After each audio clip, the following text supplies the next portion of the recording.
तो लास्ट में अपनी ज्योग्राफिकल फॉरेस्ट पे बात हो रही थी। तो एक तो इनके नाम जो लगभग अब आपको याद है। तो जैसे इनको मैप में अपने रखा है एज इट इज, अगर आपने रखना सीख लिया इनको, तो एक तो इनकी वर्षा का आइडिया लगभग आपको हो जाएगा। भाई फिक्स तो याद तब होगा जब फैक्ट को आप रटोगे तब। बाकी एक लगभग अपने को पता है कि 0 से 30 सेंटीमीटर वाले फॉरेस्ट इधर है, 30 से 60 वाले यहाँ से लेके और अरावली के ईस्ट तक मिलेंगे आपको। यानी जो धोक प्लांट है वो इस साइड में भी, करौली सवाई माधोपुर के कुछ एरिया में। और फिर बाद में 30 से 60 के बाद इधर से मानेंगे हम अरावली से 50 से और 80 तक मानसूनी वन। फिर इनको 80 से नहीं मान के 75 से और 110 तक मानेंगे। तो ये 75 से 110 वाले, और ये 75 से डबल करना है 150। तो मीनिंग है कि कौन से वनों में वर्षा 30 से 60 होती है। तो 0 से 30 तो ये, और 30 से 60 ये कौन से वनों में, डॉक वनों में। और 50 से 80 तो अपने को पता है अरावली से 50 स्टार्ट हो जाएगा यहाँ से लेके यहाँ तक, तो ये वन है आपके शुष्क मानसूनी। और 75 से 110 तो अपने को पता है 80 से ऊपर वाले स्केल में इधर आता है, तो ये सागवान। और 150 सेंटीमीटर सदाबहार। तो एक तो इन वनों में चाहे कोई भी फॉरेस्ट हो इनमें से एक, तो इसमें रेनफॉल अपने को बतानी। रेनफॉल के बाद में इनका परसेंटेज कितना है तो वो सब में याद करवाया मैंने आपको। 6 और 1, 6 1 कितने होते हैं 7। तो 6 1 7, और ये 58 और ये 28। तो इन सब का परसेंटेज कितना है वो इंडिविजुअली याद हो। फिर बाद में उनका एरिया, तो एरिया अगर आपने इनको मैप में रखना सीख लिया तो एरिया आपको याद है। फिर सदाबहार का तो है माउंट आबू, ऑप्शन नहीं होता तो सिरोही भी ठीक है। फिर इस साइड में है अपने सबसे बड़े जिले, जय बीबी जय, जैसलमेर, बीकानेर, बाड़मेर, जोधपुर, वो 0 फाइट वाले। टोंक में सेमेरी डेजर्ट, अरावली, करोल, सवाई माधोपुर एंड करौली। तो मुख्यतः इसमें 3 एरिया होते हैं। मैदानी भाग का कुछ पार्ट होता है करौली, सवाई माधोपुर, अरावली रीजन और सेमेरी डेजर्ट। तो इसका मीनिंग धोक वन ज्यादा एरिया में फैले हुए हैं, अर्ध शुष्क मरुस्थल में, अरावली में, और पूर्वी मैदान में मुख्यतः करौली एंड सवाई माधोपुर। तो ये धोक वन। इसमें मानसूनी वनों के अंदर मई वाले में 2 मई लेंगे। एक तो मैदान वाले जो एकीकरण के पहले चरण में, अलवर, भरतपुर, करौली, धौलपुर। और मैदान में एक लेंगे अपन मेवाड़ वाले। तो बनास का मैदान पढ़ाया था, मेवाड़ का मैदान आरबीसी और उदयपुर। तो राजसमंद, भीलवाड़ा, चित्तौड़, उदयपुर और मैदान वाले जिले एबीसीडी, अलवर, भरतपुर, करौली, धौलपुर। तो मानसूनी वन मई से पाए जाएंगे मैदान में और मेवाड़ में। तो इसमें मुख्य डिस्ट्रिक्ट एक तो मैदान वाले कुछ याद रखने, कुछ मेवाड़ वाले याद रखने। सागवान आपको लगभग आइडिया लग जाएगा, बांसवाड़ा, डूंगरपुर, प्रतापगढ़ यानी वागड़ में, और कुछ हाड़ौती में, बूंदी को छोड़कर। यानी कोटा या सदन कोटा लिख दो, चाहे बारा और झालावाड़। तो ये वाला हाड़ौती और सागवान, सॉरी वागड़ वाला जो एरिया है ये किस में होगा, सागवान में। तो इसमें जैसे डायग्राम में आपने इंडिकेट किया है, इससे लगभग जिलों का अनुमान रहेगा आपको कि इस साइड में 0 फाइट है बड़े जिलों में, ये सेमेरी डेजर्ट, अरावली और करौली, सवाई माधोपुर में धोक वन। राजस्थान के कुछ मैदानी भाग वाले अलवर, भरतपुर, करौली, धौलपुर। कुछ मेवाड़ वाले राजसमंद, भीलवाड़ा, चित्तौड़, उदयपुर। इन जिलों में सामान्यतः मानसूनी है। और इस साइड में सागवान वन है वो वागड़ और हाड़ौती के जिलों में, बूंदी को छोड़कर। तो बूंदी लगभग इन्हीं कैटेगरी में लिया जाता है ऊपर वाले में, लेकिन बाकी इधर नीचे वालों में है सागवान।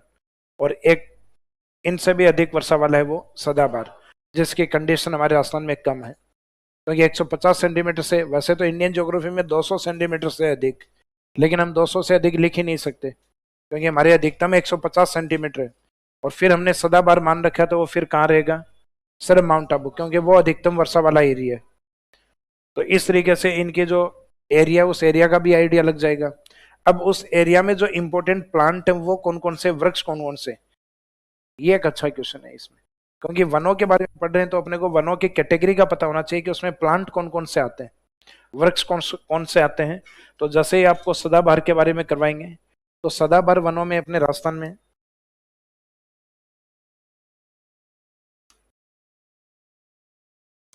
सदाबहार वनों में एक वन तो आते हैं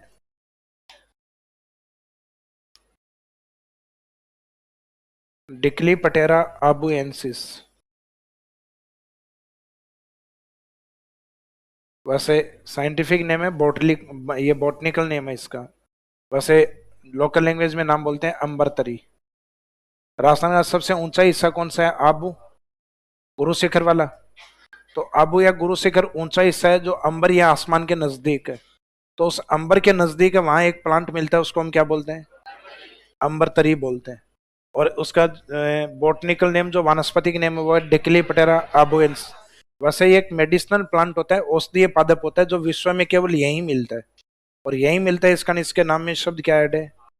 आबू। तो ये इस नाम से ही पता लग जाएगा डिक्लीपटेरा आबुएंसिस किसमें है? सदाबहार वन। कहीं माउंट आबू में सदाबहार वन पाए जाते हैं। तो ये आबू नाम से ही आता है, पूरा नाम याद नहीं होता, आबू एनसिस याद कर लो। या फिर वो उधर वाला लिख दिया करो साथ में, अंबर तरी। आकाश के नाम अंबर के नाम से। फिर इस साइड में बेम्बू या बांस भी होता है। और एक सदाबहार वनों में हम एक प्लांट और भी मानते हैं, जामुन। जामुन भी सदाबहार का एग्जाम्पल। जैसे जामुन खाने के लिए जामुन प्राप्त होते हैं ना।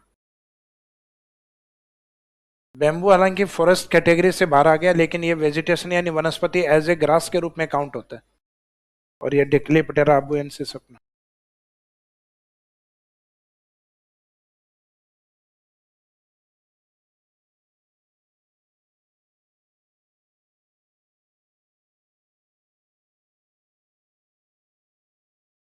डिक्लीपटेरा आबुएंसिस, या जिसको जनरली अंबर तरी के नाम से भी जानते हैं।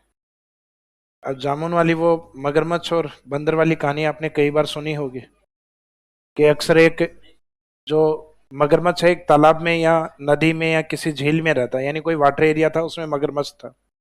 और उस पानी वाले एरिया के पास में, यानी एक नदी मान लीजिए, उस पानी वाले एरिया के पास में एक जामुन का पेड़, जहाँ अक्सर मगरमच्छ उस नदी से और पेड़ की तरफ हमेशा ये देखता कि एक बंदर उस पे रहता है और वो जामुन खाते हैं, मीठे जो जामुन है वो खाता है।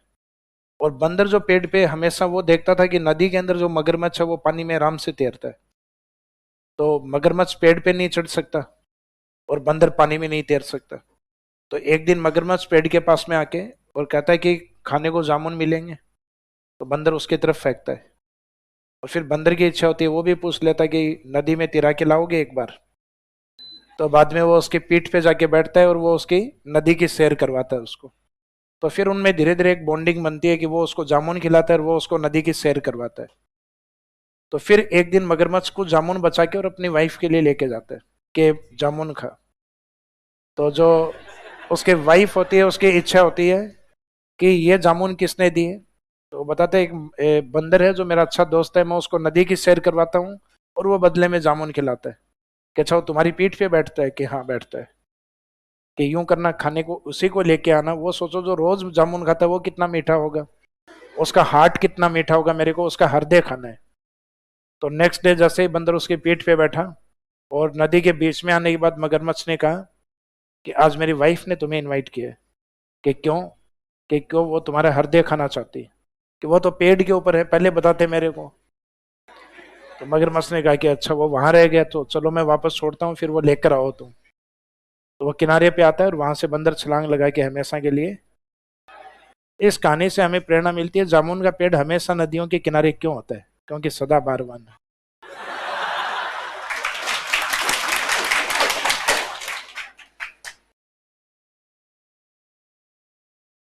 तो मीनिंग है कि जामुन है ये सदाबहार वनों में, इसीलिए तालाब के पास में, नदी के पास में, झील के पास में। तो ये सदाबहार वनों की दो तीन कैटेगरी, बहुत ज्यादा नहीं है अपने राजस्थान में। इंडिया में जब आप पढ़ोगे तो वेस्टर्न घाट में ज्यादा होते हैं, पश्चिमी घाट में या ईस्टर्न हिमालय में या अंडमान निकोबार में। और वहां लगभग कॉम्बिनेशन वाले मिलेंगे, जैसे बांस और बेंत, बै और बैक कॉम्बिनेशन वाले। वहां जैसे एक मिलेगा आपको रोजवुड और एक मिलेगा आयरन वुड। तो रोजवुड है, ये वैसे तो शीशम होती है, लेकिन इस शीशम की बहुत सारी वैरायटी होती है।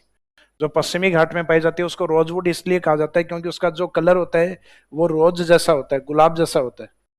यानी लकड़ी काफी महंगी आती है क्योंकि इसको काटना काफी मुश्किल होता है, मशीनरी खराब होती है इसमें ज्यादा। तो इसका इसका वैल्यू बहुत ज्यादा होती है। तो एक रोजवुड होती है और एक आयरन वुड होती है। तो जैसे नाम है इनके, वैसे ही काटना भी थोड़ा मुश्किल है। तो रोजवुड और आयरन वुड किस में शामिल होती हैं? सदाबहार में। एक होती है एबोनी और एक होती है मोहगनी। तो ये नी और नी कॉम्बिनेशन वाले, एबोनी मोहगनी, ये rosewood, Ironwood, would and would combination वाले, और बैस है बांस और बेंत। तो इंडियन ज्योग्राफी पढ़ोगे तो उसमें सदाबहार वनों की कैटेगरी में ये मिलेंगे आपको, लेकिन राजस्थान में ये नहीं मिलते सारे। बेम्बू तो मिल जाएगा राजस्थान में, लेकिन फिर राजस्थान की कुछ अपनी अलग बायोडाइवर्सिटी है, तो यहाँ कुछ प्लांट अलग मिलेंगे आपको, तो वो वहाँ इंडियन ज्योग्राफी में नहीं लिखे जाते सब। तो इसका मीनिंग है इनमें थोड़े बहुत वेरिएशन रहेंगे, भारत वाले अलग रहेंगे, वो ट्रॉपिकल एवरग्रीन बोले जाते हैं, वो उष्ण सदाबहार बोले जाते हैं। अपने यहाँ उष्ण सदाबहार नहीं है, अपने हाइट पर जाने पे टेम्परेचर कम होगा तो वो उपोष्ण सदाबहार में आता है। तो एक तो इन वनों की कैटेगरी जो आपको याद करनी है, जिसमें एक तो आबुएंसिस यानी अंबरतरी, एक जामुन और एक बेम्बू या बांस। सागवान वनों में एक तो खुद सागवान वन का टाइप होता है, सागवान वृक्ष होता है खुद भी, और एक इसके साथ कुछ वृक्षों को जिनको हम शॉर्ट में याद रखेंगे जीएमटी। तो जीएमटी का मीनिंग यहाँ ग्रीनविच मीन टाइम नहीं है, ये गुल्लर, महुआ और तेंदु हैं तीनों। कौन है? गुल्लर, महुआ और तेंदु। गुल्लर वृक्ष, महुआ जिससे लिकर या शराब बनाई जाती है, तेंदु जिससे बीड़ी बनती है। तो तंबाकू है, तंबाकू को अपन रैपिंग करते हैं ना, जिस पत्ते के अंदर, वो पत्ता तेंदु का होता है। तो ये तीन प्लांट है, तीन वृक्ष हैं। तो टी के साथ जीएमटी को याद रखना, गुल्लर, महुआ और तेंदु। फिर मानसूनी वनों में, तो मानसूनी वनों में तीन वृक्षों की कैटेगरी आती है जिनको तीन सह बोलते हैं अपन, यानी तीन सह शब्द से स्टार्ट होंगे, साल, सागवान और शीशम। मीनिंग है अगर सागवान सह वाले ग्रुप के साथ आता है तो सागवान को इसमें ही काउंट करना है, तीन सह के साथ, साल, सागवान और शीशम। तो ट्रिपल सह के साथ है तब तो ये कैटेगरी मानी जाएगी। लेकिन सागवान को सिंपल पूछ लिया सागवान कौन से वनों का हिस्सा है, तो सागवान सागवान का हिस्सा ही है।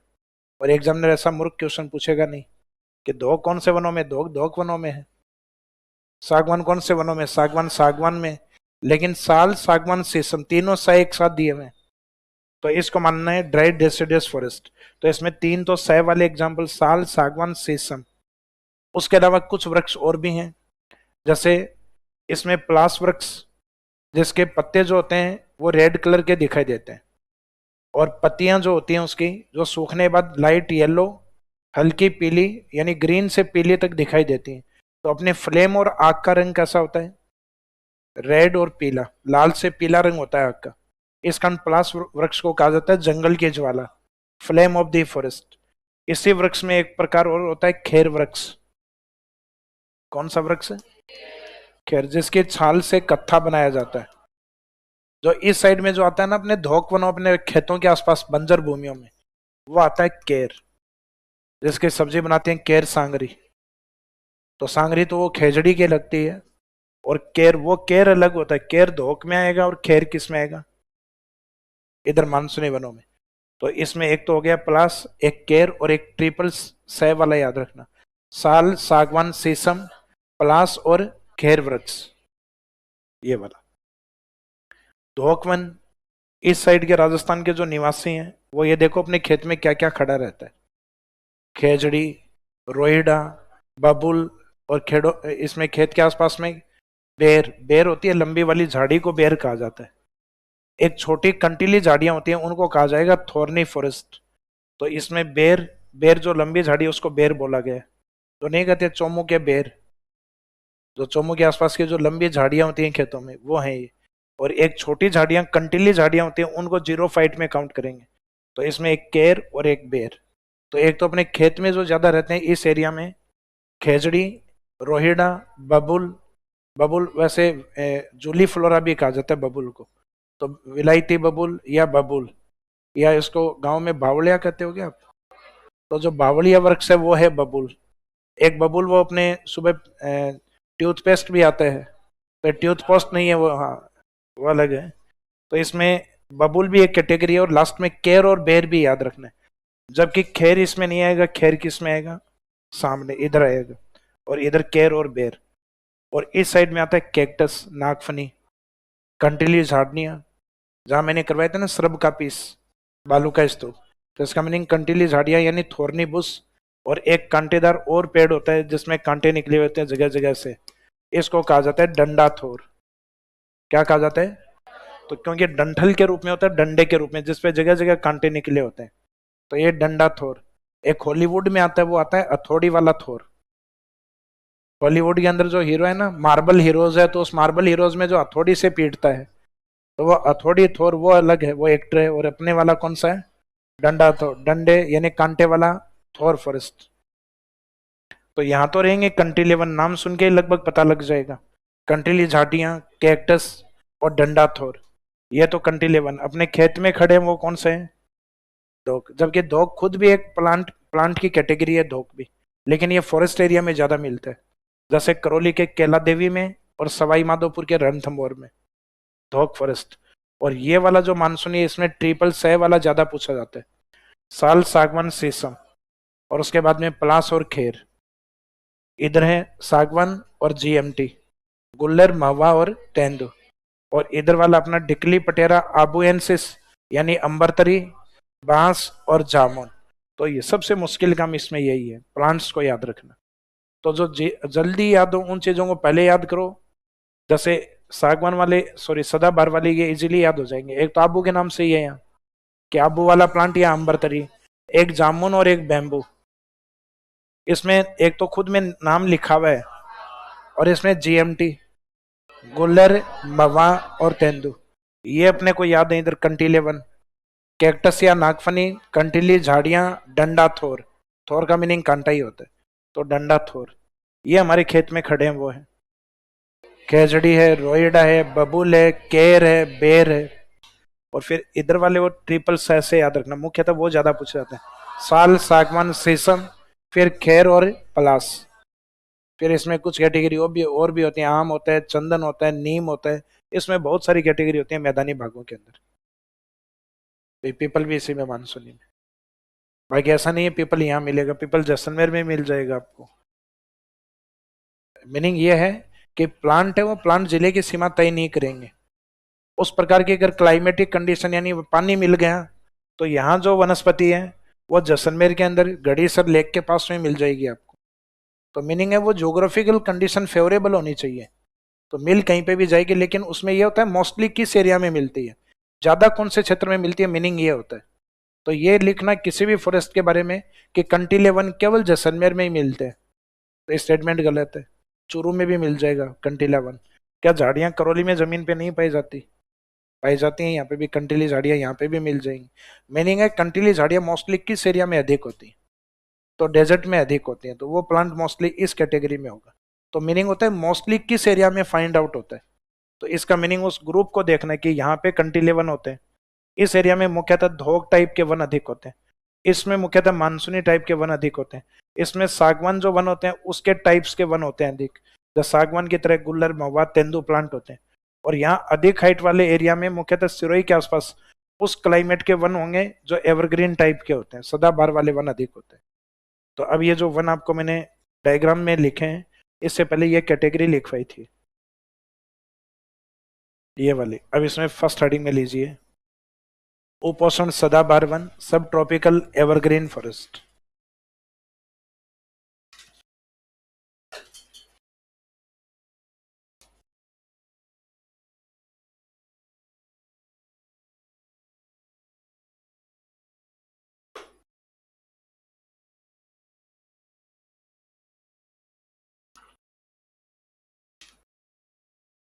उपोष्ण सदाबहार वन,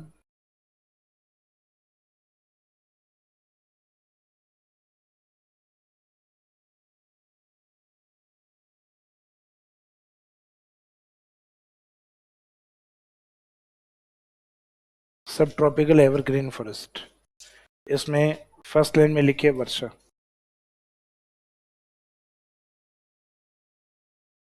रेनफॉल कितनी होती है?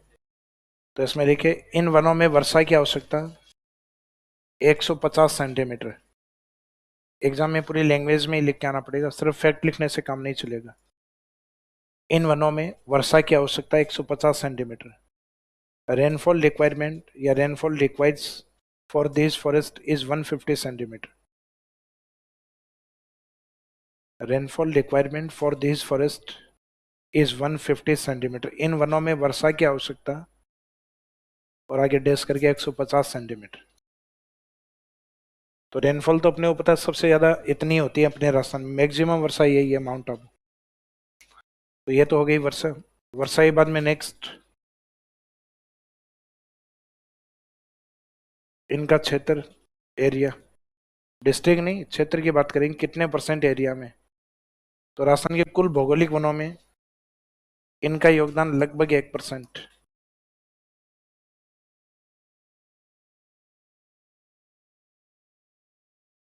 इन वनों का योगदान राजस्थान के कुल भौगोलिक वनों में लगभग 1%। दीज फॉरेस्ट दीज फॉरेस्ट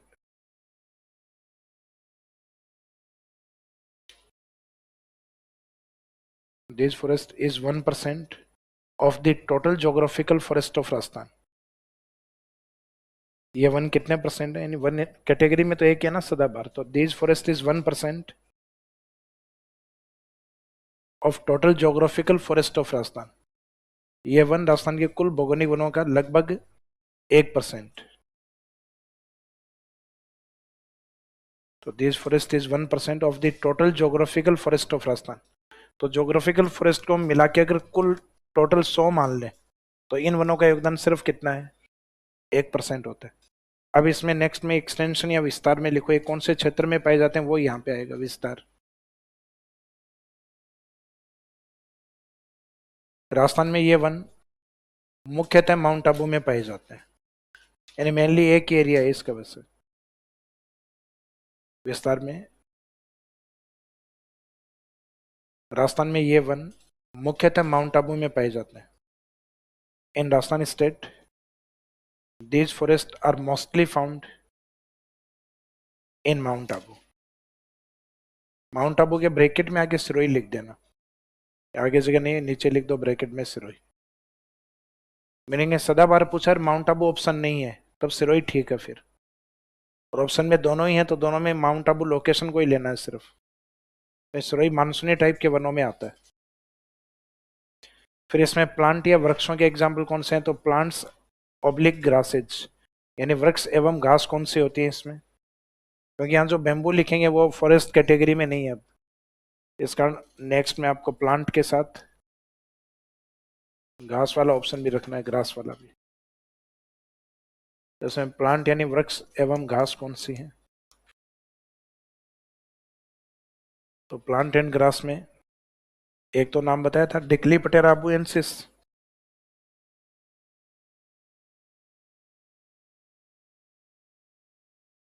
ये नाम डिक्लीपटेरा आबुएंसिस,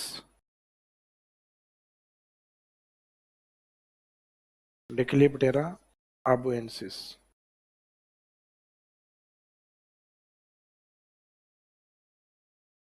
जिसको अंबरतरी भी बोलते हैं।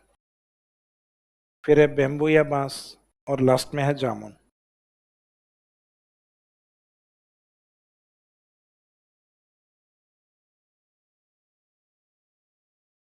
डिक्लीपटेरा आबुएंसिस, नेक्स्ट बेम्बू या बांस, और लास्ट में है जामुन।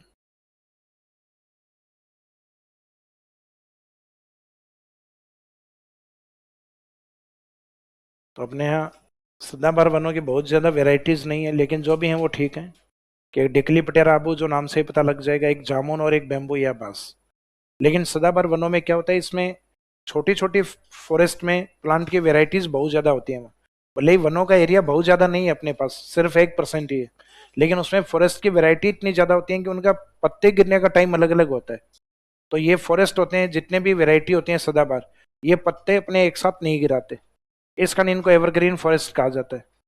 भाई इन वृक्षों में, इन वनों में आप जाओगे तो कोई ना कोई प्लांट आपको हरा भरा मिलेगा, इस कारण इनको कहा जाता है सदाबहार, यानी हर समय हरे भरे वन होते हैं। अब हर प्लांट जरूरी नहीं होता हरा भरा हो, कि पत्ते तो हर वन के गिरेंगे, लेकिन इनका टाइम अलग अलग होता है, अलग अलग वेराइटी होने के कारण। तो इस कारण इनमें बायोडाइवर्सिटी या जीव अधिक पाए जाते हैं। तो सदाबहार वनों का इंपॉर्टेंस क्या होता है, महत्व इनका होता है, इनमें जैव विविधता सबसे ज्यादा मिलती है। तो लास्ट में विशेषता में लिखिए, विशेषता लिख दो चाहे इंपॉर्टेंस महत्व लिख दो, मीनिंग एक ही है कि इन वनों की विशेषता या महत्व क्या होता है। तो या तो करेक्टरिस्टिक्स लिख दो या इंपॉर्टेंस लिख दीजिए। तो विशेषता या महत्व में लिखें, इन वनों में जैव विविधता अधिक पाई जाती है। Biodiversity is mostly found in these forest. Biodiversity is mostly found in these forest. इन वनों में जैव विविधता अधिक पाई जाती है।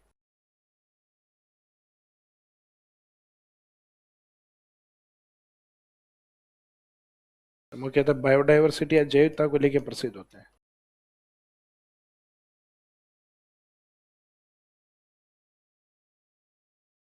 तो राजस्थान में एरिया इनका बहुत कम है, इसका बायोडाइवर्सिटी राजस्थान स्टेट में बहुत ज्यादा क्यों नहीं है? तो कारण उसका यही है कि हमारे यहाँ एवरग्रीन फॉरेस्ट बहुत कम है, सदाबहार वन बहुत कम है। जबकि इंडिया में सदाबहार वन होते हैं पश्चिमी घाट में सबसे ज्यादा। तो इंडिया में सबसे ज्यादा बायोडाइवर्सिटी वेस्टर्न घाट में होती है, जहां धीरे धीरे नगरीकरण और इंडस्ट्रियलाइजेशन बढ़ने के कारण उसको हॉट स्पॉट में शामिल किया हुआ है। भारत में मुख्यतः हॉट स्पॉट कितने हैं? 4 हैं, लेकिन सभी कंप्लीट। इकोलॉजी हो गया क्या आपका? तो इकोलॉजी में करवाएंगे आपको, ये उसके पार्ट है कि कौन से क्षेत्रों में बायोडाइवर्सिटी ज्यादा होती है। तो वहां पे कुछ स्पीसीज होती हैं जो तेजी से समाप्त होती हैं, या 75% वहां से माइग्रेट कर चुकी होती, या तो समाप्त हो चुकी हो, या 75% माइग्रेट हो चुकी हो। तो उन एरिया को हम हॉट स्पॉट में लेते हैं। हॉट स्पॉट यानी वो सेंसिटिव रीजन हो गया है, वहां बायोडाइवर्सिटी तेजी से डिक्लाइन हो रही है। तो पश्चिमी घाट में कम होने का कारण बड़े बड़े नगरों का डेवलप होना, जैसे मुंबई नगर हो गया, मंगलोर हो गया, बेंगलोर हो गया, कोची हो गया, और टूरिज्म का बहुत ज्यादा बढ़ जाना, और पॉल्यूशन काफी ज्यादा बढ़ जाना। क्योंकि ये चीजें बढ़ेंगी, जनसंख्या बढ़ेगी, तो सामान्य सी बात है उस एरिया में इंडस्ट्रियलाइजेशन भी बढ़ेगा, औद्योगिकरण और नगरीकरण काफी बढ़ गया। इस कारण वेस्टर्न घाट है वहां धीरे धीरे डिक्लाइन हो रही है, बायोडाइवर्सिटी कम हो रही है। तो ये अपने सदाबहार वन कंप्लीट हो गए। सदाबहार के बाद में उससे कम वर्षा वाला वन, तो इससे जस्ट कम वाला है सागवान। तो नेक्स्ट लिखो ट्रॉपिकल टीक फॉरेस्ट, उष्ण सागवान वन।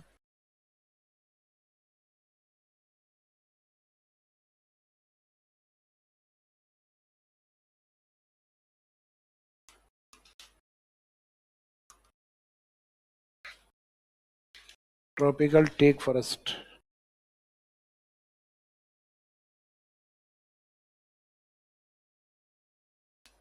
उष्ण सागवान वन। तो ट्रॉपिकल टीक फॉरेस्ट जो है, उष्ण सागवान वन, इनमें वर्षा की मात्रा अभी जो आपने सदाबहार में लिखी थी ना, उससे आधी करो 75, और 75 को कहाँ तक ले जाना है? 110 सेंटीमीटर तक। यहाँ 80 से 120 यूज नहीं करना, 75 से 110। तो वर्षा में लिखो इन वनों में वर्षा की आवश्यकता, rainfall requirement for this forest is 75 to 110 centimetre. Rainfall requirement for this forest is 75 to 110 centimetre. इन वनों में वर्षा की आवश्यकता 75 से 110 सेंटीमीटर है। वर्षा की आवश्यकता 75 से 110। लैंग्वेज लगभग एक जैसी रहेगी, सिर्फ एरिया और फैक्ट चेंज होंगे, जगह बदलेगी और जो कुछ फैक्ट है वो चेंज होंगे। वर्षा के बाद में इनका क्षेत्र या एरिया, एरिया का मीनिंग है परसेंटेज से कितने क्षेत्र में है। तो ये राजस्थान के 7 वाले सागवान वाले हैं ना, 7%। तो राजस्थान के कुल भौगोलिक वनों का 7% हिस्सा है।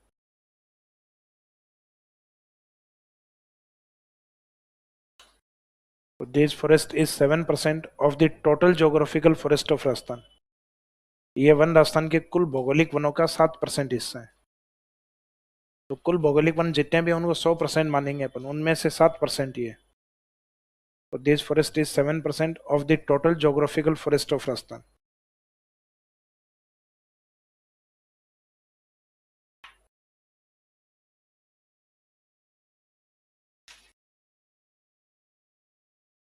क्षेत्र के बाद में इनका जो विस्तार है,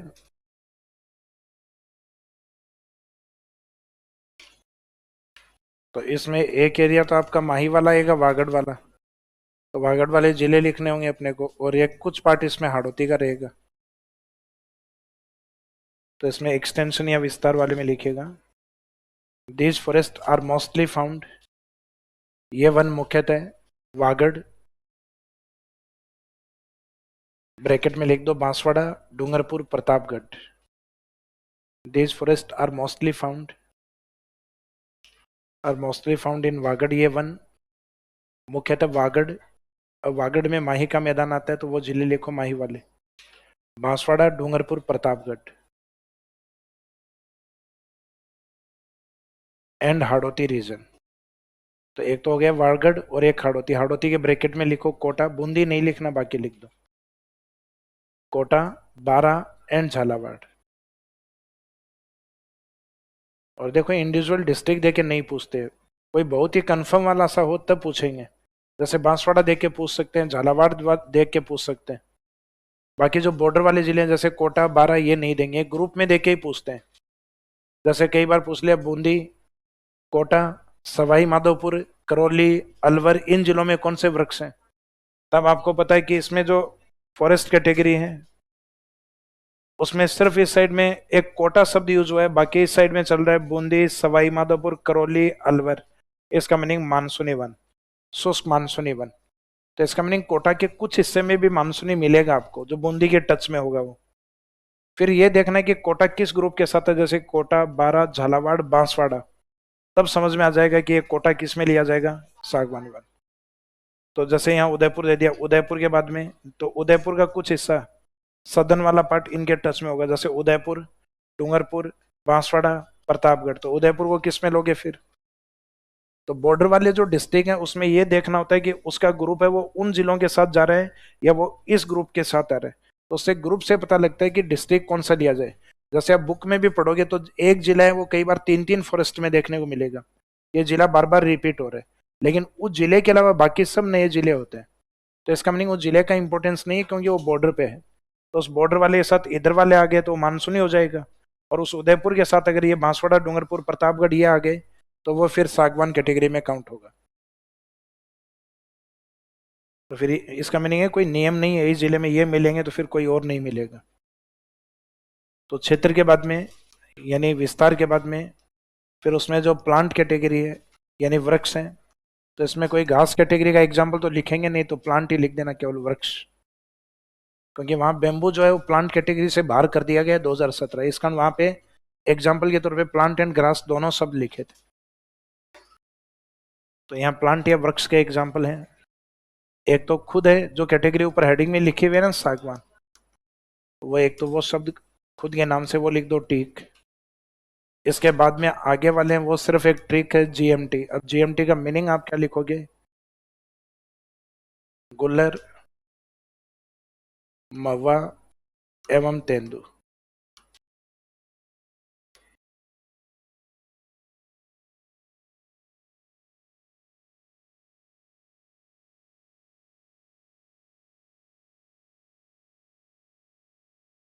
ये सागवान के आगे जीएमटी, जीएमटी ये ट्रिक है, जीएमटी। कहीं धीरे धीरे एक दूसरे से ये मत पूछने लग जाना बता जीएमटी कौन से वृक्ष हैं, या कोई नॉन ज्योग्राफी स्टूडेंट या नॉन स्प्रिंग बोर्ड स्टूडेंट हो उसे पूछ लो जीएमटी बता कौन से वृक्ष में अकाउंट होता है। तो जीएमटी कोई कैटेगरी नहीं है, जीएमटी रटने की सिर्फ एक ट्रिक है ताकि एक ग्रुप में एक साथ जल्दी याद हो जाए कि एक तो खुद सागवान है इसमें और बाकी इसमें जीएमटी प्लांट, गुल्लर, महुआ और तेंदु। अब इसमें ज्यादातर वृक्ष ऐसे हैं जिनके इंडस्ट्रियल यूजेज हैं। जैसे सागवान है तो सागवान से अपने फर्नीचर बनता है, तो इसका मीनिंग इमारती लकड़ी और फर्नीचर वुड के रूप में यूज होता है इसका। और लकड़ी की सबसे बड़ी इंडस्ट्री है वो फर्नीचर है जो इसके ऊपर डिपेंड है। फिर है तेंदु, तेंदु से अपनी बेड़ी बनती है, देसाई 555। और महुआ जो वृक्ष है, तो महुआ वृक्ष है, इसकी जो छाल होती है इस छाल से, इसकी छाल से औषधि बनती है, मेडिसिन बनती है, जिससे जोड़ों का दर्द ठीक होता है, पांव वगैरह में जोड़ों में दर्द होता है, जॉइंट्स में वो ठीक होता है। और इसके जो फूल जो होते हैं इन फूलों से लेकर या शराब बनाई जाती है। तो इसका मीनिंग है कि एक यूज तो इसका वो है जो लेटे आदमी को खड़ा कर दे और एक खड़े को लेटा दे, तो यूटिलाइजेशन इसके दोनों ही है। तो लिकर वाला यूज तो आपको पता ही है। तो कई बार खांसी आते स्टूडेंट कहते हैं कि सर ये गर्म करके लो खांसी चली जाएगी, तो लोगों के घर चले गए मेरी खांसी तो चली जाएगी। तो इसमें ज्यादातर लिकर अपने आप में क्या है, इंडस्ट्री है, शराब उद्योग में आता है। मेडिसिन, औषधि, ड्रग्स अपने आप में, या जो मेडिसिन है ये अपने आप में इंडस्ट्रीज में काउंट होता है। तेंदू, बीड़ी, तो बीड़ी अपने आप में उद्योग में काउंट होता है। फर्नीचर ये अपने आप में इंडस्ट्रीज में काउंट होता है। तो इन प्लांट्स का जो यूज है वो इंडस्ट्रियल यूज अधिक है, औद्योगिक उपयोग अधिक होता है। तो इसमें महत्व में लिखो लास्ट में, प्लांट की विशेषता लिख दो चाहे महत्व लिख दो, यानी इंपॉर्टेंस या करेक्टरिस्टिक्स। तो ये वन औद्योगिक क्षेत्र में अधिक उपयोगी है।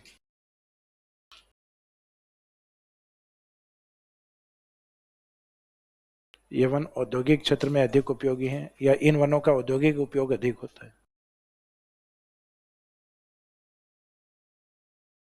तो इंडस्ट्रियल इंपोर्टेंस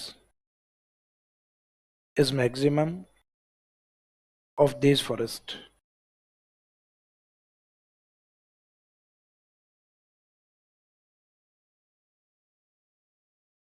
इन वनों का औद्योगिक महत्व अधिक है या औद्योगिक क्षेत्र में अधिक उपयोगी, more useful in industrial sector. और बायोडाइवर्सिटी में सदाबहार वन, जहां वनों की वैरायटी जितनी ज्यादा होंगी जीव उतने ही अधिक मिलेंगे। तो बायोडाइवर्सिटी में इंपॉर्टेंस किसका होता है? सदाबहार। और इंडस्ट्रियल यूजेज में है मुख्यतः सागवान यानी टीक फॉरेस्ट। वैसे मध्य प्रदेश की ओर जाओगे तो सागवान को शॉर्ट में ये बोलते हैं सागौन, इंग्लिश मीनिंग तो वही रहता है, टीक रहता है। तो वहां सागवान को, जो इंडिया के अंदर सबसे ज्यादा एमपी में होता है, तो आप में से अगर किसी के एमपी की ओर कोई रिश्तेदार वगैरह हो या नॉन टू हो तो आप कभी पता करना, इंडिया में सबसे ज्यादा लकड़ी का जो काम होता है वो एमपी में होता है। और एमपी में क्यों होता है? क्योंकि वहाँ फर्नीचर वुड सबसे ज्यादा मिलती है, सागवान फॉरेस्ट वहाँ सबसे ज्यादा है, इस कारण ये होता है। जैसे किसी फर्नीचर की दुकान पे भी आप जाओगे तो वो यही कहेंगे कि भाई एमपी सागवान की लकड़ी से। तो एक मेक्सिकन सागवान आता है अमेरिका की ओर से, मेक्सिको की ओर से। तो अपने इंडियन मार्केट में सबसे ज्यादा बीज सागवान की जो लकड़ी है वो मेक्सिकन सागवान अधिक आ रहा है, जो बहुत ज्यादा वैल्यूएबल नहीं होता है, क्योंकि उसमें लकड़ियां बहुत अच्छी पकी हुई लकड़ियां नहीं होती।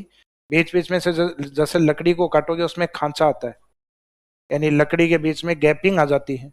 जबकि इंडिया में, वर्ल्ड में सबसे बेस्ट सागवान लकड़ी इंडिया की है, यानी मध्य प्रदेश की, जो काफी ज्यादा डिमांडिंग में रहती है। तो अपने वाली कॉस्ट की मैक्सिकन कॉस्ट की लगभग 1.5 से 2 गुना रहती है, यानी महंगी सागवान है इंडिया की। ये व्यक्तिगत नॉलेज है, जीवन में काम आएगा आगे बढ़ोगे तब। अगला हेडिंग डालिए, यानी ये ज्ञान कॉपी में नहीं बिखेर के आना है आप लोगों को।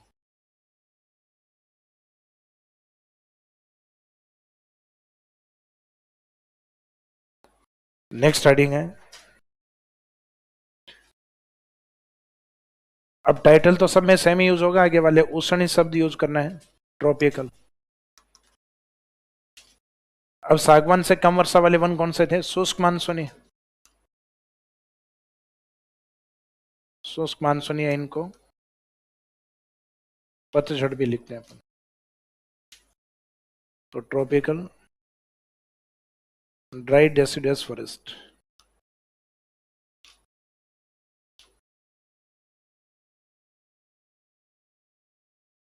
उष्ण शुष्क मानसूनी या पतझड़ वन। तो इन पतझड़ वनों के अंदर वर्षा की मात्रा है वो अरावली से स्टार्ट होती है और हाड़ौती को टच करेगी। तो इनमें वर्षा की आवश्यकता 50 सेंटीमीटर से 80 सेंटीमीटर। तो rainfall requirement for this forest is 50 to 80 centimetre. इन वनों में वर्षा की आवश्यकता 50 से 80 सेंटीमीटर। फिर इसके बाद में सागवान स्टार्ट होते हैं, जो 80 नहीं लिख के 75 लिखते हैं अपन, 75 से 110 तक। तो वर्षा की आवश्यकता 50 से 80 सेंटीमीटर। फिर नेक्स्ट में लिखो इनका एरिया। तो एरिया में आपको पता है धोक वनों से कम है, वो धोक है 58 और ये कितने हैं? तो ये वन कुल भौगोलिक वनों का 28%। तो दिस फॉरेस्ट या this forests is 28% of the total geographical forest.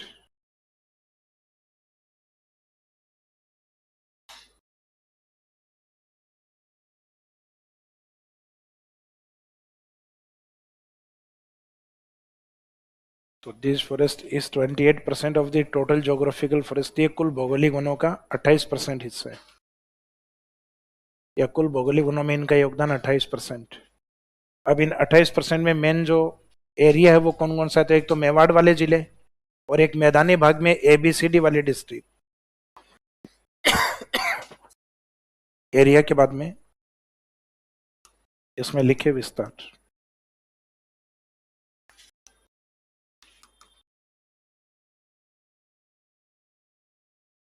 विस्तार में एक तो मेवाड़ रीजन, और एक एकीकरण का जो पहला चरण आता है ABCD, यानी मैदानी भाग वाला एरिया। तो मानसूनी में मैं और मैं वाला एरिया, यानी मेवाड़ और मैदान वाला क्षेत्र है मानसूनी में। तो मेवाड़ वाले में तो मेन पार्ट कौन कौन से हैं वो लिख दो। तो एग्जाम में इन शब्दों को यूज मत करना, मेवाड़ और ABCD को। ये तो क्या याद रखने के हिसाब से आपको याद होना चाहिए कि मेवाड़ रीजन वाले डिस्ट्रिक्ट राजसमंद, किससे अलग हुआ था? उदयपुर। फिर भीलवाड़ा, और भीलवाड़ा के नीचे कौन सा है? चित्तौड़।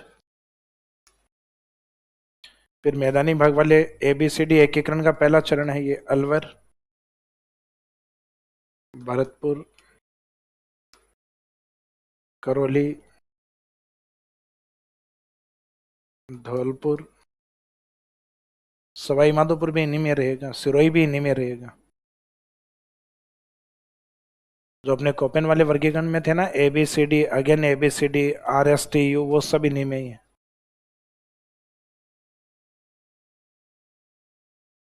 तो अलवर, भरतपुर, करौली, धौलपुर एंड सिरोही और लिख देना। सिरोही इसलिए क्योंकि आपने सिरोही को माउंट आबू उधर लिखा ना, तो अपने माइंड में कई बार रहता है सिरोही, सिरोही तो सदाबहार में आता है। तो सिरोही सदाबहार में नहीं आता, सिरोही का माउंट आबू सदाबहार में। तो वो तो मैंने कहा कि माउंट आबू अगर ऑप्शन नहीं हो तब ऑप्शन में सदाबहार में आंसर हम क्या ले सकते हैं? सिरोही। बाकी सिरोही डिस्ट्रिक्ट में मुख्यतः मानसूनी ज्यादा है, एक सिर्फ माउंट आबू एरिया को छोड़कर, वहां केवल सदाबहार। तो ये विस्तार में ये डिस्ट्रिक्ट। अब इसमें प्लांट कौन कौन से हैं? तो इसमें 3 सह वाला ग्रुप आएगा। तो इसमें प्लांट में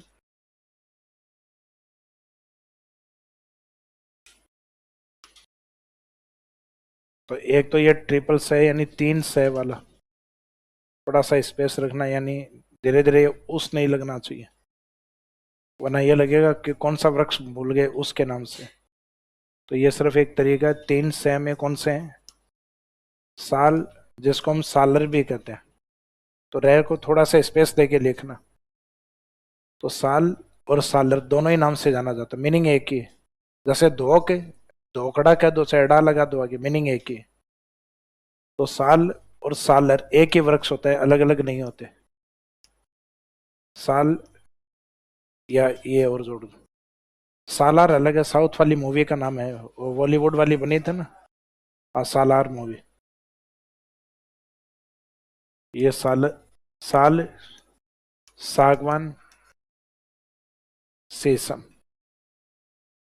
शीशम जैसे इंडियन ज्योग्राफी में लिखा जाए तो शीशम वहां पे जो प्रसिद्ध है वो है 45 से 60 मीटर वाली, जहां शीशम को क्या लिखा गया है? रोजवुड। तो अपने वाली जो रोजवुड है वो अलग कैटेगरी है, अपने वाली तो मानसूनी में आती है। पश्चिमी घाट में जो शीशम होती है वो होती है 45 से 60 मीटर, उसकी हाइट काफी ऊपर होती है, यानी देखने के लिए सिर बिल्कुल आसमान की तरफ करना पड़ता है ऊपर, तब दिखती है इसका एक पॉइंट। अपने वाली यूं देख रहे हैं तो दिख जाएगी आपको, यानी लगभग 40-45 एंगल के ऊपर, और वो दिखेगी यूं बिल्कुल जमीन से 90 डिग्री एंगल के ऊपर। तो अपने यहाँ का जो रोजवुड, रोजवुड का मीनिंग यही होता है शीशम। तो शीशम सदाबहार में भी आती है, अगर वो रोजवुड नाम से आती है फिर वो हिंदी में भी रोजवुड ही लिखा हुआ मिलेगा। लेकिन हिंदी में अगर शीशम और इंग्लिश में रोजवुड, राजस्थान में अगर लिखा हुआ है तो इसका मीनिंग वो मानसूनी कैटेगरी में काउंट करेंगे। तो एक तो साल या सालर, सागवान यानी टेक, और एक है ये रोजवुड।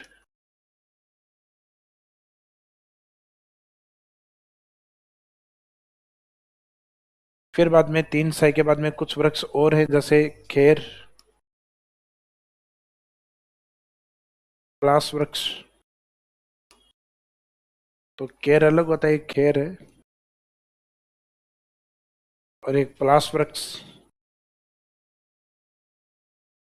और एक लास्ट में के, सॉरी, आम और चंदन भी इसमें काउंट करता है।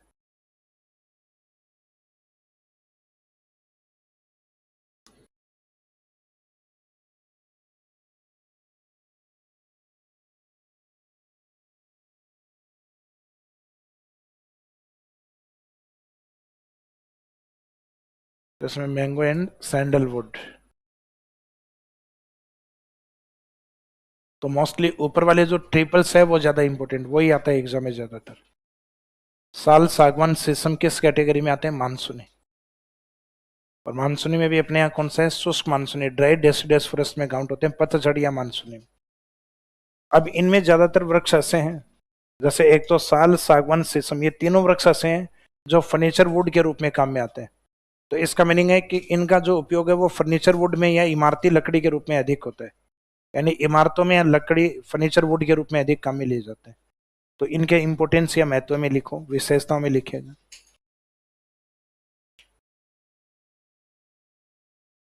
ये वन फर्नीचर उद्योग में अधिक उपयोगी है।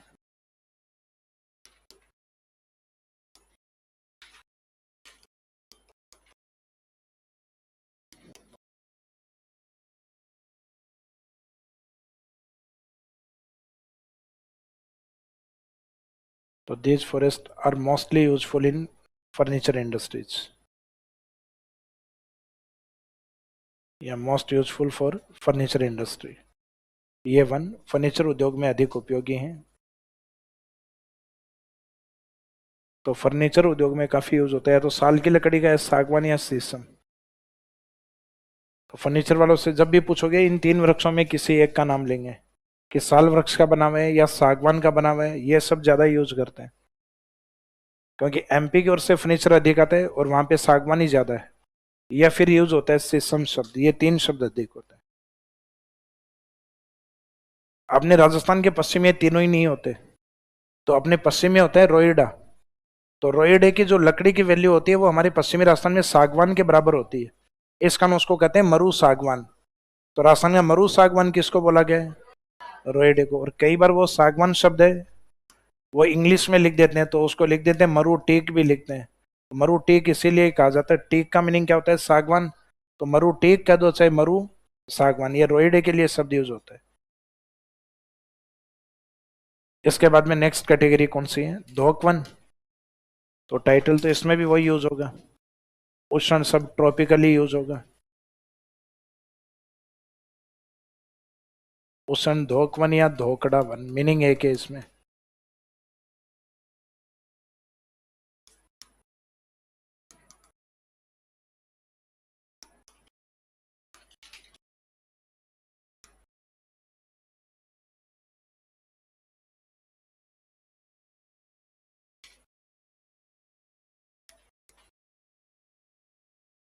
डेजर्ट वाले में, कंटीले वनों में वर्षा कितनी होती है? 0 से 30, इसमें डबल होगी।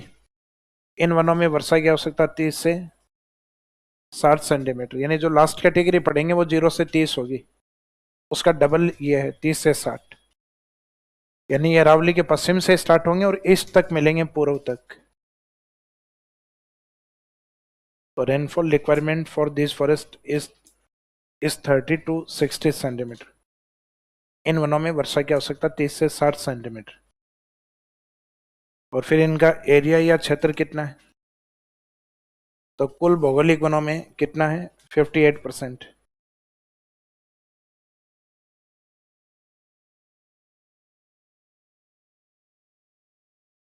So this forest is 58% of the total geographical forest of Rajasthan.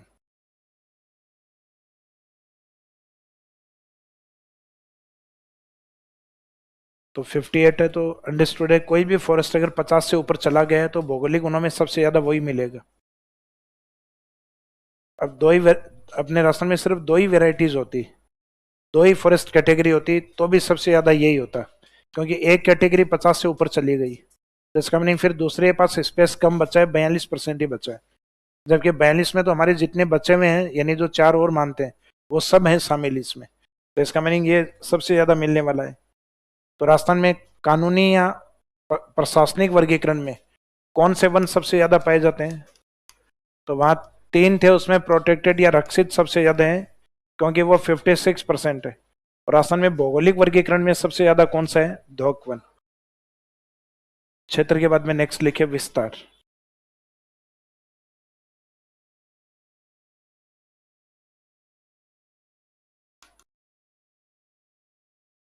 तो इन वनों का विस्तार या एक्सटेंशन कौन से एरिया में है? तो इसमें एरिया में एक तो आता है सेमेरी डेजर्ट, अर्ध शुष्क मरुस्थल। इसके कुछ पार्ट आते हैं, सेमेरी डेजर्ट, फिर एक आता है अरावली रीजन, अरावली क्षेत्र, फिर कुछ डिस्ट्रिक्ट के नाम आते हैं सवाई माधोपुर एंड करौली। इनके फॉरेस्ट्री एरिया में मिलता है ये, जब हम आगे अभ्यारण्य पढ़ेंगे उनमें बात होगी। जैसे सेंचुरी करौली के अंदर एक कैला देवी के नाम से अभ्यारण्य, माता का मंदिर भी है, अभ्यारण्य भी है वहाँ। सवाई माधोपुर में एक नेशनल पार्क है, रणथंभौर टाइगर रिजर्व एरिया, जो टाइगर सफारी के लिए, उस एरिया में भी काफी अधिक। तो इनके फॉरेस्ट्री एरिया में ज्यादा मिलते हैं वनों के अंदर, बाकी इन क्षेत्रों में जनरली देखने को मिलते हैं सेमेरी डेजर्ट, अरावली रीजन, और एक लास्ट में 2 जिलों के नाम लिख दो मैदानी भाग से, सवाई माधोपुर एंड करौली। तो ये पूर्वी मैदान तक भी पाए जाते हैं। तभी लिखा अरावली के पश्चिम से 30 से लेके और अरावली के ईस्ट में 60 तक, लगभग 60 सेंटीमीटर के आसपास तक मिलते हैं। अब इन वनों में प्लांट के एग्जाम्पल वो हैं जो अपने खेतों में खड़े।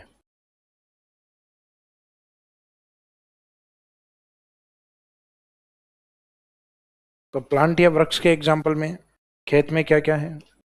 खेजड़ी, राजस्थान का राज्य वृक्ष, रोहिड़ा राजस्थान का राज्य पुष्प वृक्ष, स्टेट फ्लावर जिसको कहा जाता है रोहिड़ा, एक बबूल, बबूल भी इसी कैटेगरी में, और एक लास्ट में लिख दो केर एंड बेर, केर एवं बेर।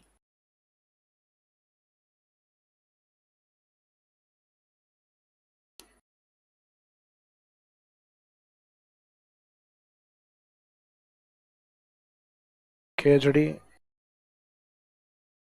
रोहिड़ा, बबूल, केर एंड लास्ट में बेर। खेर इसमें नहीं आता, खेर आ चुका है मानसूनी में। ये जिस एरिया में केर सांगरी की सब्जी प्रसिद्ध है ना, रावली के पश्चिम में, भाई फेमस तो पूरे एरिया में ही है राजस्थान में तो, लेकिन पश्चिमी राजस्थान में ज्यादा ट्रेंड में है। तो वो एरिया है खेजड़ी वाला, इससे तो प्राप्त होती है सांगरी, और ये जो केर वृक्ष है इससे प्राप्त होते हैं केरिए, उसको कहते हैं केर सांगरी की सब्जी जो है। तो केर इससे और सांगरी इससे। इसमें ज्यादातर वो वृक्ष हैं जिनको हम काट के और घरों में ईंधन की लकड़ी के रूप में यूज करते हैं। तो वृक्षों को नहीं काटते हम, वैसे उनकी टहनियों को काट के अधिक यूज करते हैं, जैसे खेजड़ी को, बबूल की टहनियों को। केर तो हालांकि बंजर भूमियों पे ज्यादा होते हैं अपने, और बेर यानी जो झाड़ियां होती हैं उनके कांटे को भी जलाने के यूज में काम में लेते हैं, या तो गाँव के अंदर बाड़ बाड़ में काम में लेते हैं, जो कवरिंग करते हैं ना एरिया को, उसमें अधिक यूज करते हैं इसको, बेर को और बबूल की लकड़ियों को। खेजड़ी मुख्यतः जलाने के रूप में ज्यादा यूज होता है। तो इन हालांकि एक कैटेगरी इसमें ऑलरेडी जो हेडिंग है ना आपके धोक, तो वो धोक वर्क्स भी इसी में, लेकिन वो अलग से लिखवाने की आवश्यकता नहीं है। तो एग्जामिनर पूछेगा ही नहीं धोक कौन से वनों में आता है, तो धोक धोक वनों में आता है। तो इन वनों का जो यूटिलाइज है वो मुख्यतः एज ए फ्यूल वुड के रूप में यूज होता है, ईंधन की लकड़ी में या जलाने की लकड़ी के रूप में यूज। तो इसका नेक्स्ट में लिखिए उपयोग, इंपोर्टेंस क्या है? तो ईंधन की लकड़ी के रूप में उपयोगी।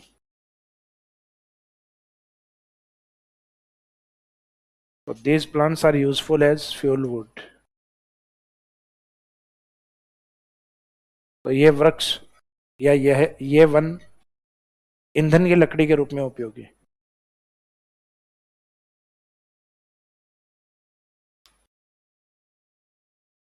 जलाने वाली लकड़ी को कहते हैं ईंधन की लकड़ी। तो these plant are useful as fuel wood, या these forest is useful as fuel wood। तो फ्यूल वुड के रूप में इनका यूज होता है, ईंधन की लकड़ी के रूप में। इससे पहले जो करवाए थे वो फर्नीचर वुड के रूप में, उससे पहले वाले जो थे वो सागवान वाले, इंडस्ट्रियल यूज, सदाबहार, बायोडाइवर्सिटी। उनके कीवर्ड याद कर लो, इनके उपयोग एक एक कीवर्ड में है कि सदाबहार वनों में क्या महत्व है कि बायोडाइवर्सिटी ज्यादा पाई जाती है उसमें, उनका इकोनॉमिक इंपोर्टेंस कम होता है, क्योंकि आर्थिक महत्व उन वनों का अधिक होगा जिनसे फर्नीचर वुड अधिक बनती है। तो ये लकड़ी में सबसे बड़ा व्यवसाय फर्नीचर ही होता है।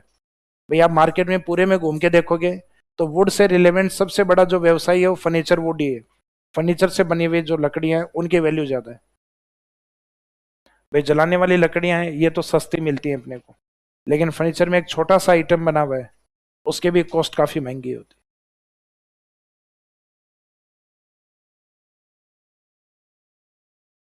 अब इसमें एक लास्ट कैटेगरी बची है आपकी, तो टाइटल तो वही यूज होगा इसमें जो लास्ट तीन में यूज करना है अपन। एक सदाबहार को छोड़ के बाकी सब में ट्रॉपिकली लिखा है, तो उष्ण कंटीले वन,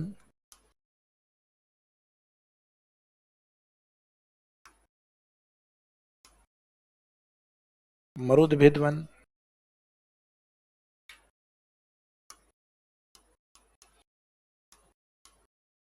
जिसको जीरो फाइट्स भी कहते हैं,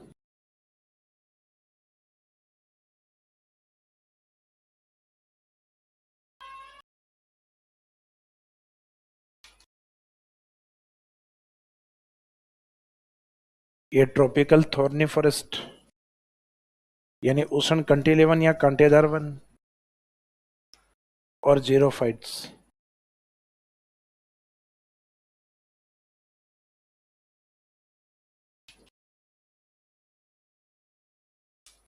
जीरो फाइट्स, तो यहाँ जीरो वो शून्य वाला नहीं होगा, एक्स ई आर वाला होगा। वो जीरो तो जब गलत लिख के आओगे तब मिलेगा।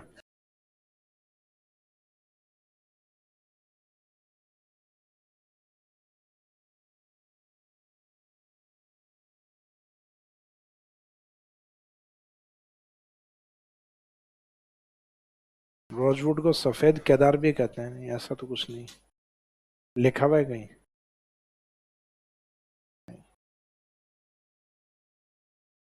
नहीं,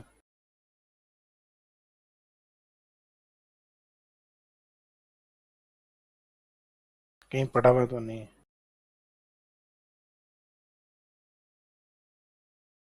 हो सकता है कहीं कोई दिया हुआ होगा, सब नेम होगा। क्या केदार लिखा हुआ है क्या आगे?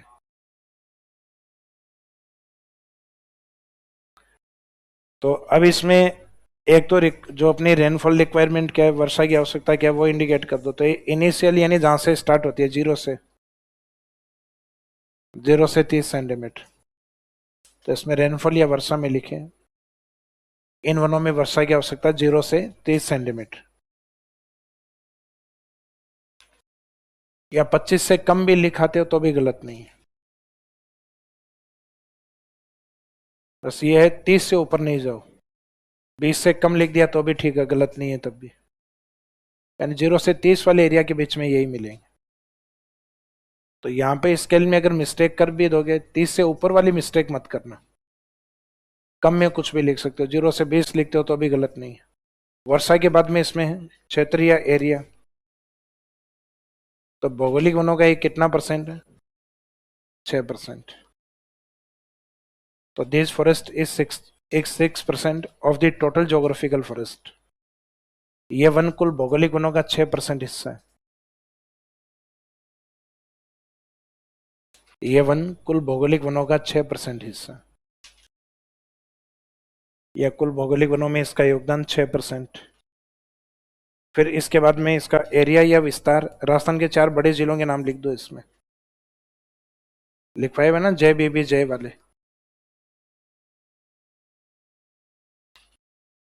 तो एक्सटेंशन या विस्तार में जैसलमेर, बीकानेर, बाड़मेर एंड जोधपुर, जय बीबी जय वाले। डेजर्ट डिस्ट्रिक्ट जो है,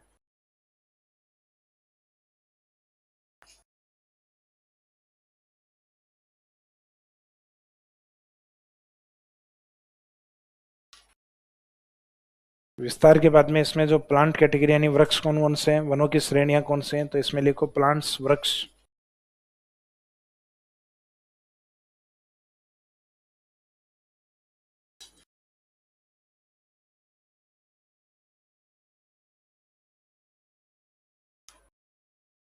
तो एक में कंटीली झाड़ियां पाई जाती हैं डेजर्ट की ओर,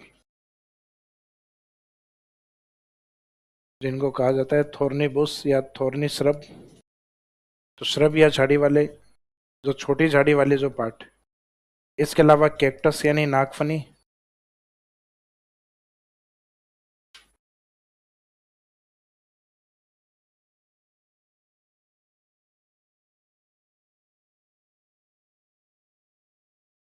कैक्टस प्लांट के बाद में डंडा थोर।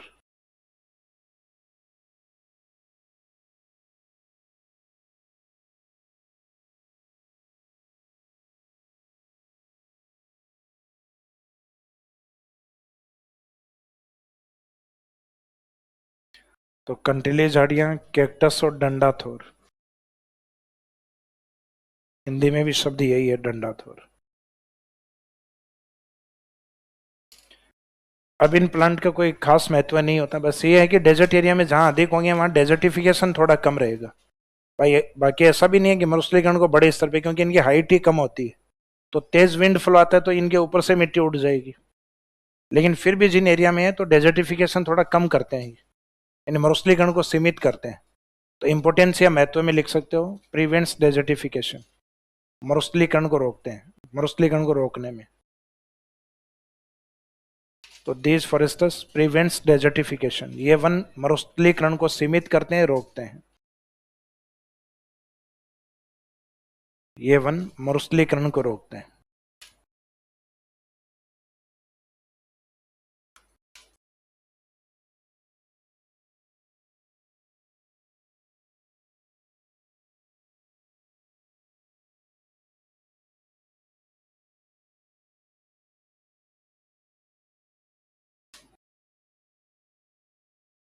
डंडा थोर में बहुत सारी वैरायटी होती है, उसमें से एक ये है जैसे डंडे स्तंभ के रूप में और जगह जगह कांटे निकले हुए हैं। इस कारण ये तो डंडा हो गया और ये कांटे नहीं थोर हो गए, तो एक डंडे वाले ये भी ऐसा ही है। इसमें इसके अदर वैरायटी है जिसमें जगह जगह छोटे छोटे नुकीले पार्ट निकले हुए होते हैं। बहुत सारी वैरायटीज होती हैं इनमें, जैसे ये भी डंडा थोर है, इनमें जगह जगह कांटे निकले हुए हैं।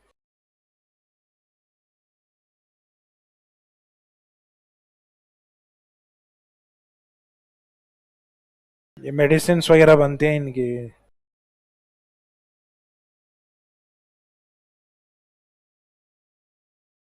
ये कौन सा?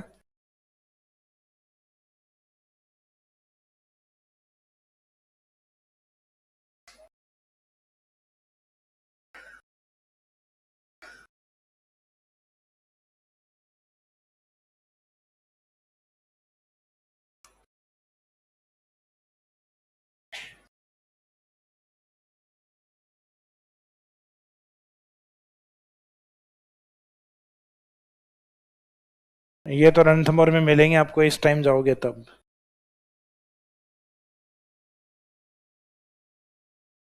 ये जब जाओगे जुलाई अगस्त में, तब तब तक बारिश हो चुकी होगी।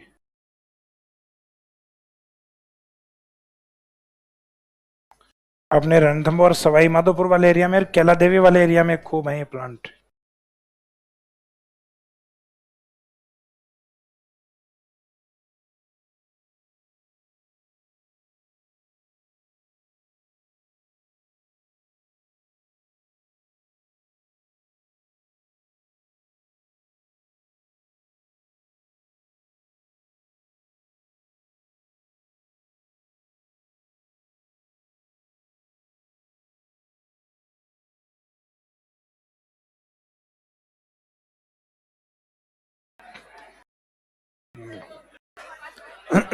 क्या चीज? प्लस दिखाएंगे अभी, प्लस ये आगे वाले कुछ वनों के बारे में अलग से लिखेंगे अपन। क्या चीज? सेवन सेवन ग्रास ये डेजर्ट वाली एरिया ही है, ग्रासेज आपके अलग लिखी हुई है। इसमें मेन स्टेपी प्रकार की वनस्पति, धोक प्रकार के वनों में। भाई जैसे स्टेपी वन कहाँ पे होते हैं? सेमेरिड में BSHW। तो अर्ध शुष्क में अपन ने कौन से लिखे हैं? धोक। इस एरिया में देखो। तो ज्योग्राफिकल फॉरेस्ट वाला ये मैटर आपका 100 वर्ड में कंप्लीट होने वाला है, यानी प्रयास करोगे तो 4-4 लाइनों में कंप्लीट हो जाएंगे आप। तो लगभग 18 से 20 लाइनें इसमें चाहिए।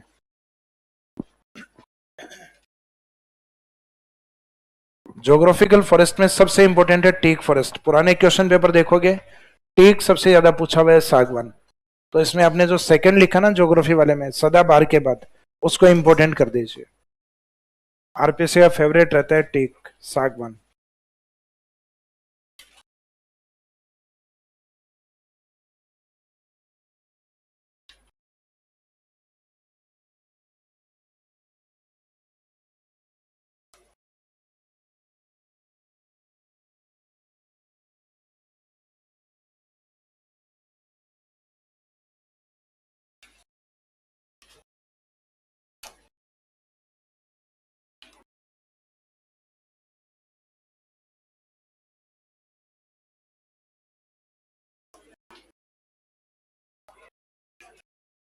हाँ जी, नोट्स लेके आए जो दिए गए थे।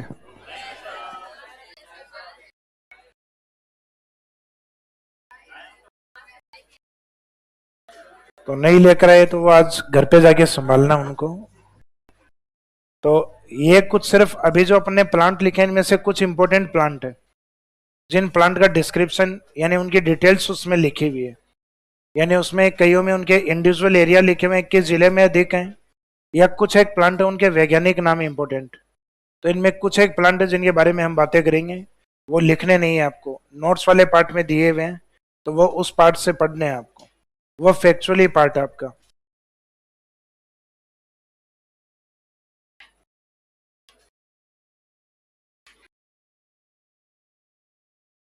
सत्रहवीं वनगणना के अनुसार राजस्थान में सर्वाधिक बढ़ोतरी वाला जिला या कमी वाला जिला, ये इसलिए नहीं लिख पाए क्योंकि बढ़ोतरी सबसे ज्यादा लास्ट टाइम अजमेर में, पाली में, इन जिलों में हुई थी।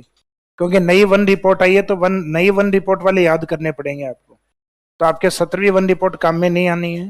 वो तो इसलिए लिख पाए क्योंकि नई रिपोर्ट में भी वन लगभग इन जिलों के आसपास से अधिक होंगे, ताकि आपको आइडिया रहे कि नई वन रिपोर्ट को किस तरीके से लिखना है, कि उसमें एरिया वाले, परसेंटेज वाले जिले अधिक वाले कौन से हैं, परसेंटेज कम और मिनिमम एरिया वाले जिले कौन से हैं। और सबसे ज्यादा कमी जो आई थी पिछली बार वो आई थी जालोर, एसआई वाले जिले में।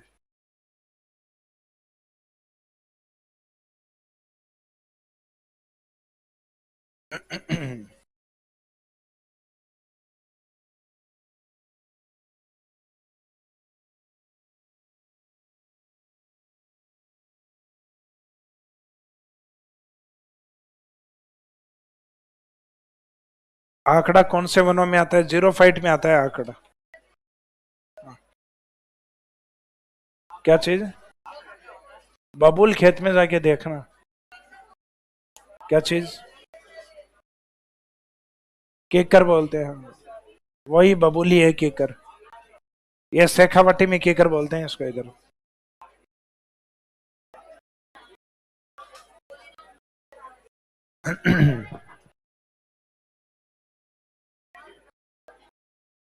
अब ये देखो यहाँ पे बातें नहीं करें।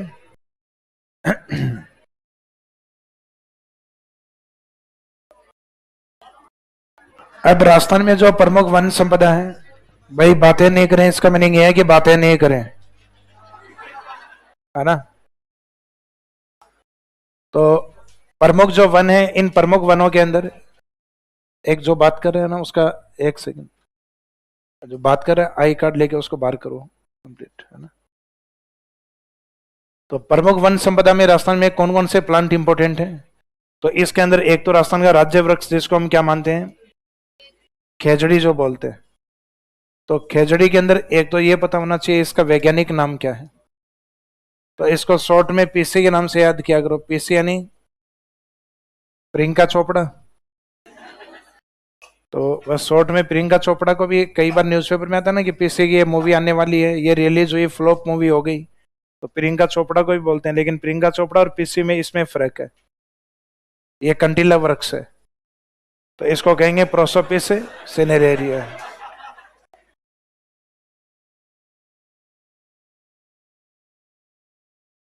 Prosopis cineraria. सिनेरिया नहीं, सिनेरेरिया।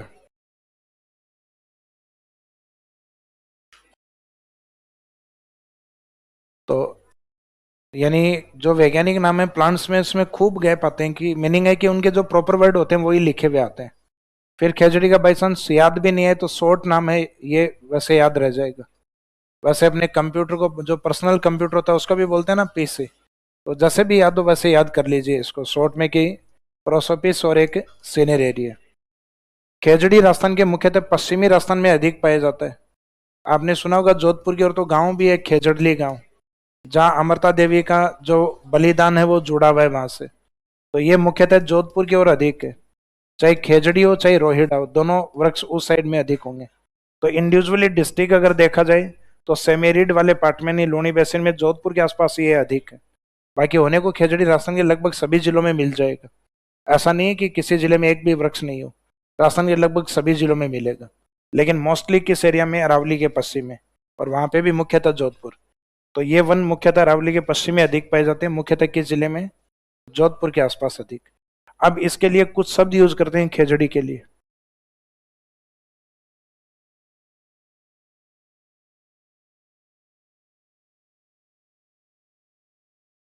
खेजड़ी को एक तो हम नाम देते हैं राज्य वृक्ष, कि हमारा राजस्थान सरकार ने इसको राज्य वृक्ष घोषित किया हुआ है, स्टेट ट्री का दर्जा प्राप्त है इसको, राज्य का राज्य वृक्ष है 1983 से। रोहिडे को भी इसी वृक्ष से राज्य का पुष्प वृक्ष, उसके फूल को महत्व दिया हुआ है, वो हमारा स्टेट फ्लावर ट्री है। तो स्टेट फ्लावर के रूप में रोहिड़ा होता है। रोहिडे का फूल होता है सेफ्रन कलर, नारंगी कलर का सा होता है। तो ये राज्य वृक्ष के रूप में, स्टेट ट्री के रूप में 1983, रोहिडे को राज्य पुष्प वृक्ष के रूप में, स्टेट फ्लावर के रूप में 1983। तो हमारे प्लांट को महत्व बाद में दिया गया है, जीवों को महत्व पहले दिया गया है। जैसे जीव में एक आता है हमारे चिंकारा, और एक आता है गोडावन। तो इसमें एक तो हमारा वाइल्ड एनिमल, हमारा स्टेट वाइल्ड एनिमल, राज्य का जंगली जीव जो राज्य पशु के रूप में माना गया है चिंकारा, और एक हमारा राज्य पक्षी है। तो स्टेट एनिमल के रूप में कौन है, चिंकारा, और स्टेट बर्ड के रूप में कौन है, गोडावन। इन दोनों को महत्व दिया गया 1981 में। तो राजस्थान का राज्य वृक्ष और राज्य पुष्प वृक्ष है वो बने 83 में। और ये जो वन्य जीव और वन्य जो, सॉरी, राज्य का पक्षी जो स्टेट बर्ड और स्टेट एनिमल, राज्य पशु और राज्य पक्षी, इनकी घोषणा कब हुई थी, 1921। तो जीवों को महत्व पहले दिया है, प्लांट को महत्व उसके बाद में दिए। तो ये लगभग मिलते जुलते से वृक्ष हैं, जिसमें जीव वाला पहले लेना आपको, प्लांट वाला बाद में। तो राज्य वृक्ष खेजड़ी कब से, 1983 से। पश्चिमी राजस्थान में अगर ये वृक्ष नहीं होता तो हमारा जो वनों का परसेंटेज आप लिख रहे हो ना 7.43, हमारे पास ये भी नहीं होता, ये भी लगभग 6-6.5% के आसपास आ जाता। तो इसका मीनिंग पश्चिमी राजस्थान के लिए या राज्य का गौरव भी कहा जाता है,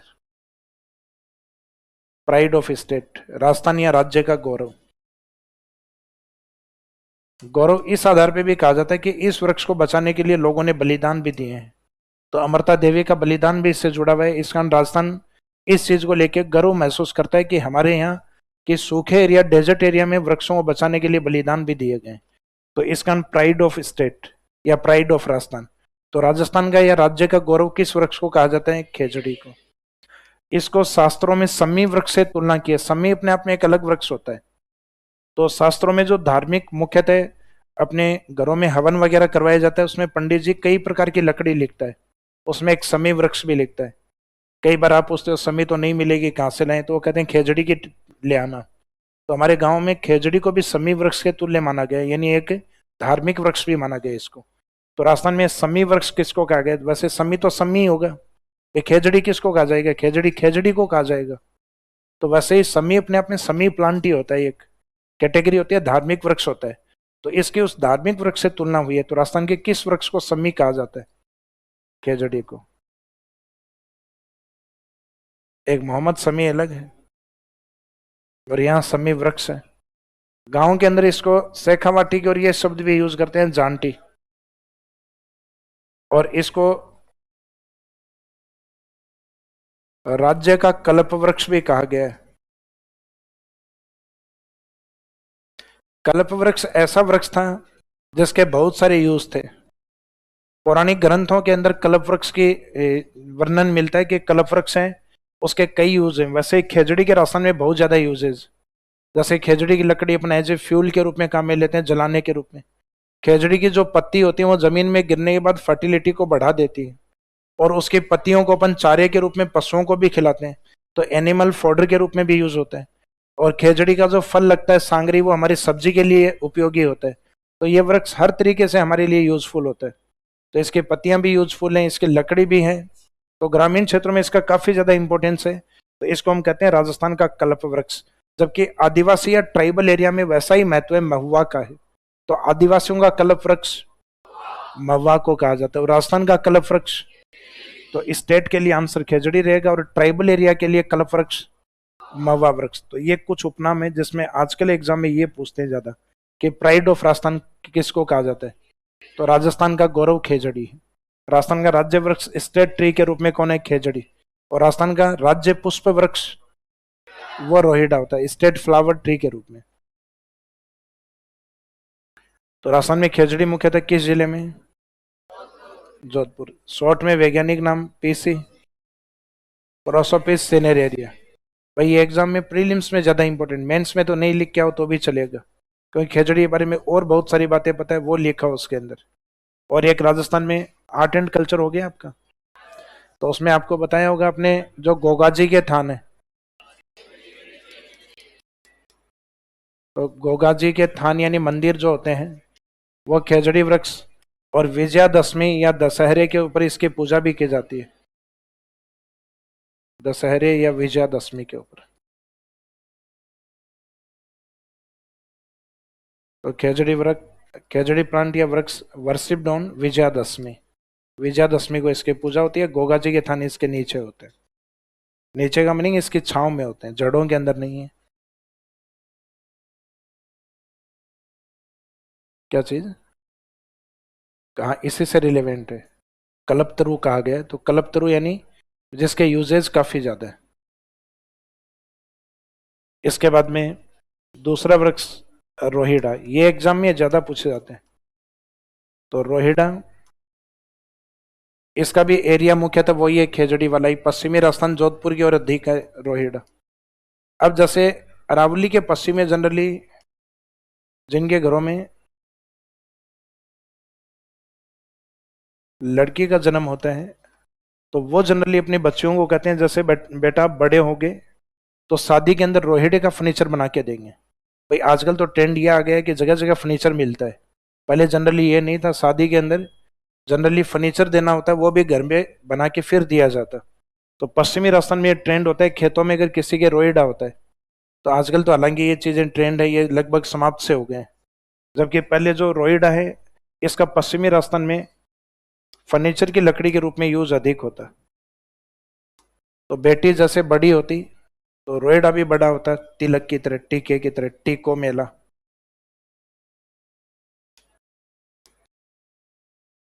और लड़की की जैसे शादी करनी होती तो उस समय रोहिड़े को काट के इसे फर्नीचर बनाया जाता, तो टीको मेला काट के फिर अंडुलेटा। तो इसका वैज्ञानिक नाम है टीको मेला अंडुलेटा।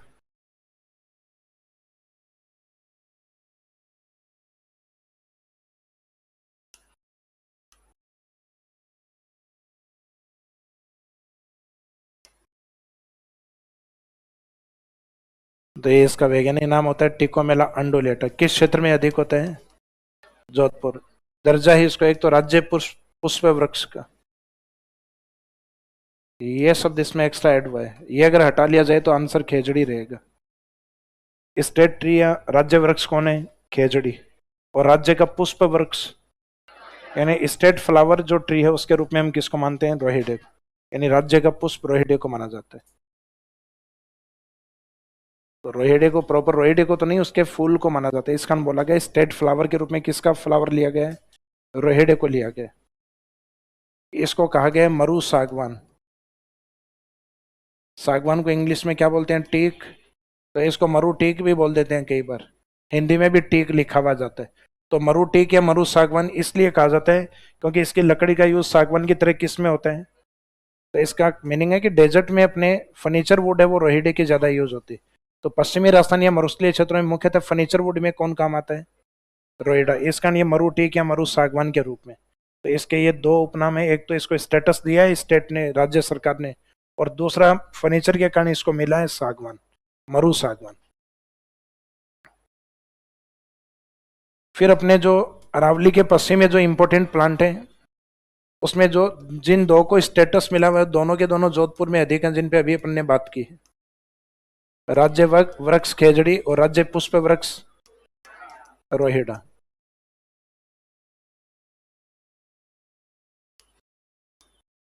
अब इससे नीचे की ओर जाओगे इस साइड में अरावली की तरफ तो आएगा सिरोही।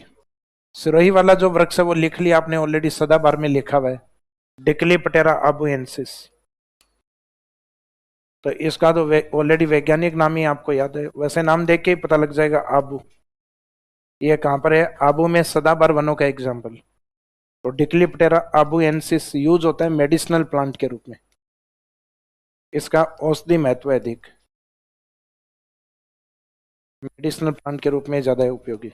तो इस साइड में तो जो वृक्ष है मुख्य 3 वृक्ष या प्लांट है ये ज्यादा पूछे जाते हैं वृक्षों के रूप में। फिर राजस्थान में जो प्लांट होते हैं वो सदन में अधिक इंपॉर्टेंट है, सदन वाले। तो एग्जाम में या तो इनमें से क्वेश्चन होते हैं या फिर सदन में पाए जाने वाले कुछ इंपॉर्टेंट प्लांट, जैसे बांसवाड़ा में टेक या सागवान सबसे ज्यादा मिलता है।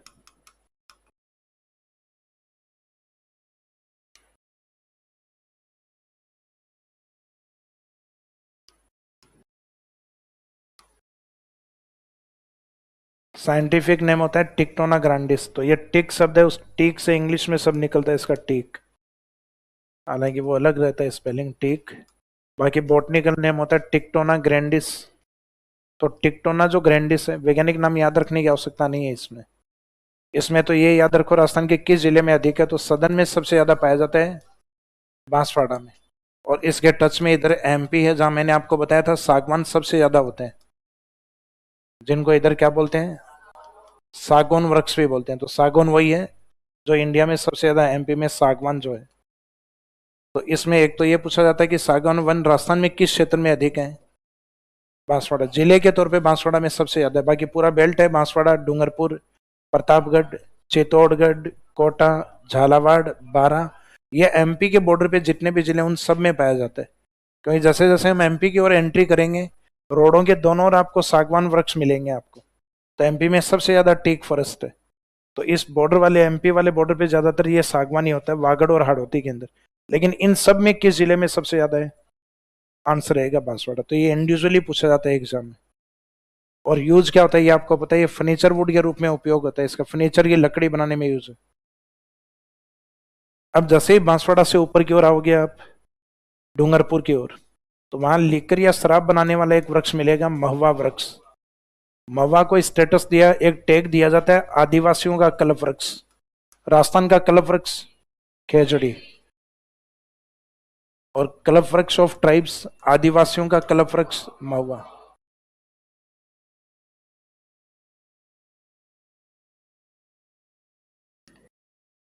तो ये वृक्ष मिलता है आपको मुख्यतः डूंगरपुर की ओर। अब इसका मीनिंग नहीं है डूंगरपुर में ही पाया जाता है, उदयपुर में भी होता है, प्रतापगढ़ में भी होता है, बांसवाड़ा में भी होता है, पूरे ट्राइबल एरिया, लेकिन सबसे ज्यादा कहाँ है? डूंगरपुर।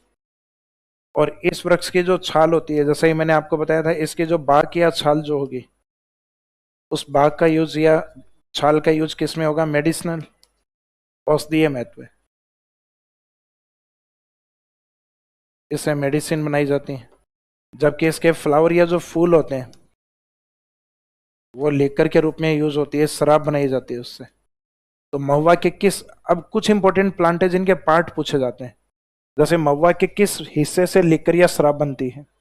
तो उसमें उसके पत्तों से, उसके फूलों से, उसके फलों से, उसके छाल से, या उसके रूट या जड़ों से। तो उसमें आता है उसके फ्लावर या फूलों से लेकर बनाई जाती। तो कुछ वृक्षों में आपको पार्ट याद कर रखने हैं, ज्यादा में नहीं, 3-4 वृक्ष हैं ऐसे। जैसे तेंदू के किस भाग से बेड़ी बनाई जाती? तो उसके लीव्स या उसकी पत्तियों का यूज होता है। उसके पत्तों को के बीच में तंबाकू को रैपिंग करके, कवर करके फिर बेड़ी तैयार करते हैं। तो इसमें ये वाला जनरली क्वेश्चन पूछा जाता है। तो आदिवासी क्षेत्र में महुआ का मिलना कहा जाता है कि एक नुकसानदायक है उस क्षेत्र के लिए। आदिवासियों में लेकर की ज्यादा आदत होती है और वो क्या करते हैं, खुद ही बनाते हैं ज्यादा दारू।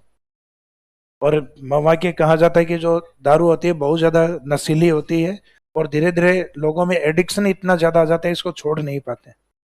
तो इस कारण उस साइड में जो जितने भी प्रमुख गुरु हुए हैं, जैसे गुरु गोविंद गिरी, तो उन लोगों ने ऐसे प्रयास भी किए, ऐसे आंदोलन भी चलाए हैं, ताकि वहां के जो लोग हैं समाज की मुख्य विकास धारा में आ पाए, जो चोरी है, शराब है, इन चीजों को वो छोड़ पाए। तो ये आदिवासियों के कल्प वृक्ष के रूप में है महुआ वृक्ष। इसके बाद में इस डूंगरपुर वाले, जैसे बांसवाड़ा के पास तो मेन कौन सा हो गया, टेक हो गया, सागवान।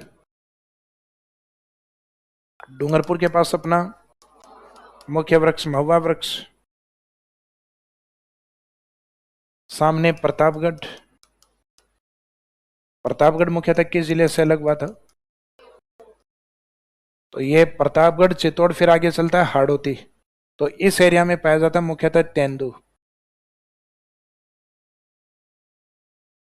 तेंदू को 1974 में नेशनलाइज ट्री घोषित कर दिया। कहा गया कि ये राष्ट्रीय पादप है। राष्ट्रीय पादप का मीनिंग है कि कोई भी व्यक्ति बिना अनुमति के इस प्लांट को नहीं लगा सकता। घर में कोई एक आधा लगा हुआ है, कोई सजा नहीं है इसमें, लेकिन किसी व्यक्ति ने उद्देश्य से टारगेट करते हुए इसको अपने खेत में लगा दिया पूरे में, और उसके पत्ते तोड़कर बीड़ी उद्योग को बेच रहा है, तो फिर बाद में सजा का प्रावधान है। जैसे पहले अपने बैंक है वो प्राइवेट बैंक थे, वो जिनको नेशनलाइज बैंक यानी गवर्नमेंट के अधीन लाया गया इंदिरा गांधी जी के समय, तो ये भी अपने आप में एक नेशनलाइज ट्री है, राष्ट्रीयकृत पादप है। जैसे कुछ ऐसी क्रॉप्स भी होती हैं, फसलें भी होती हैं जो इसका मीनिंग गवर्नमेंट अधीन होती है, जैसे अफीम। तो जैसे ओपियम प्रोडक्शन या अफीम का उत्पादन बिना अनुमति के पॉसिबल नहीं है, तो वैसे ही तेंदू प्लांट आप बिना अनुमति के 1974 के बाद नहीं लगा सकते। तो ये तेंदू प्लांट का राष्ट्रीयकरण या नेशनलाइज ट्री कब घोषित किया गया, 1974। और इस तेंदू के किस पार्ट का इस यूज है वो बीड़ी में किया जाता है, इसके जो पत्ते होते हैं उनका यूज होता है बीड़ी उद्योग में। तो ये पूछा जाता है बीड़ी में मुख्यतः किस वृक्ष का यूज होता है, तेंदू, या तेंदू के किस भाग का यूज होता है, उसके पत्तों का यूज होता है। इस पे फल भी लगता है तेंदू के ऊपर। इसका फल देखने में यूं लगता है जैसे टमाटर है। इसको नाम दिया जाता है टेमरू। तो टेमरू तेंदू फल को कहा जाता है। जैसे गीला फल होगा वो तो आपको टमाटर की तरह सूखने पे अलग ही दिखाई देगा, फिर आपको टेमरू ही दिखाई देगा।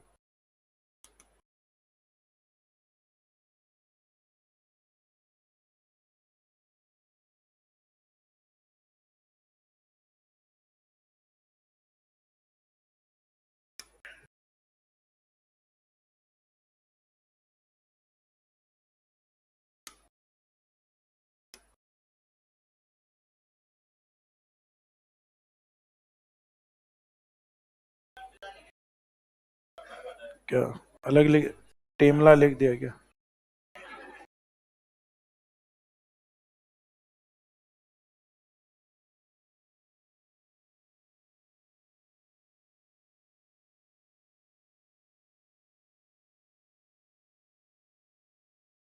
यहाँ तो देख के पहले वाले को देख के यूं लगेगा जैसे टमाटर है, सूखने बाद अलग दिखाई देगा, ये टेमरू होता है। कई मेडिसिन या औषधियां बनाने में यूज होता है।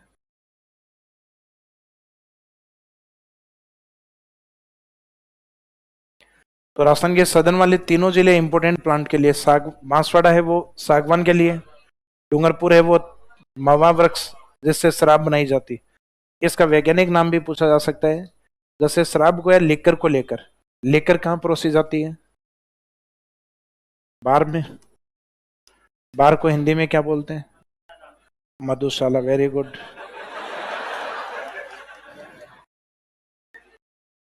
तो अमिताभ बच्चन है, उनके पिताजी की एक कविता भी है इसके ऊपर, मधुशाला। वो मदिरालय के ऊपर ही है, बार के ऊपर ही लिखी हुई है वो। तो मधुशाला से, मधुशाला ये तो लोकेशन हो गई, स्थान हो गया, जैसे विद्यालय, पाठशाला। तो ये मधुशाला जहाँ मधु को परोसा जाता है, यानी लेकर या शराब को, तो इसका नाम मधु के नाम से स्टार्ट होता है, मधु का लॉन्गिफोलिया। तो इसका बॉटनिकल नेम भी इसी से, मधु के आगे का।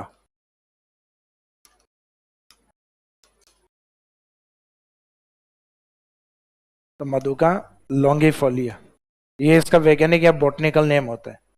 तो ये ध्यान रखना कि मधु शब्द जिसमें आएगा, जिससे मधु या लीकर बनती है, उसका वैज्ञानिक नाम मधु से ही स्टार्ट होगा।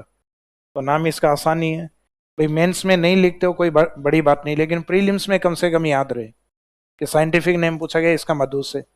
खेजड़ी का पूछा गया पीसी, प्रोसोपिस सिनेरेरिया। रोइडा बड़ा हो रहा है टीका, टेकोमेला, और फिर काट के अंडुलेटा। तो टेकोमेला अंडुलेटा कौन सा है? रोहिडा। और सागवान वाला वो टिक के नाम से, टेक वृक्ष के नाम से स्टार्ट होगा, टिकटोना ग्रैंडिस के नाम से।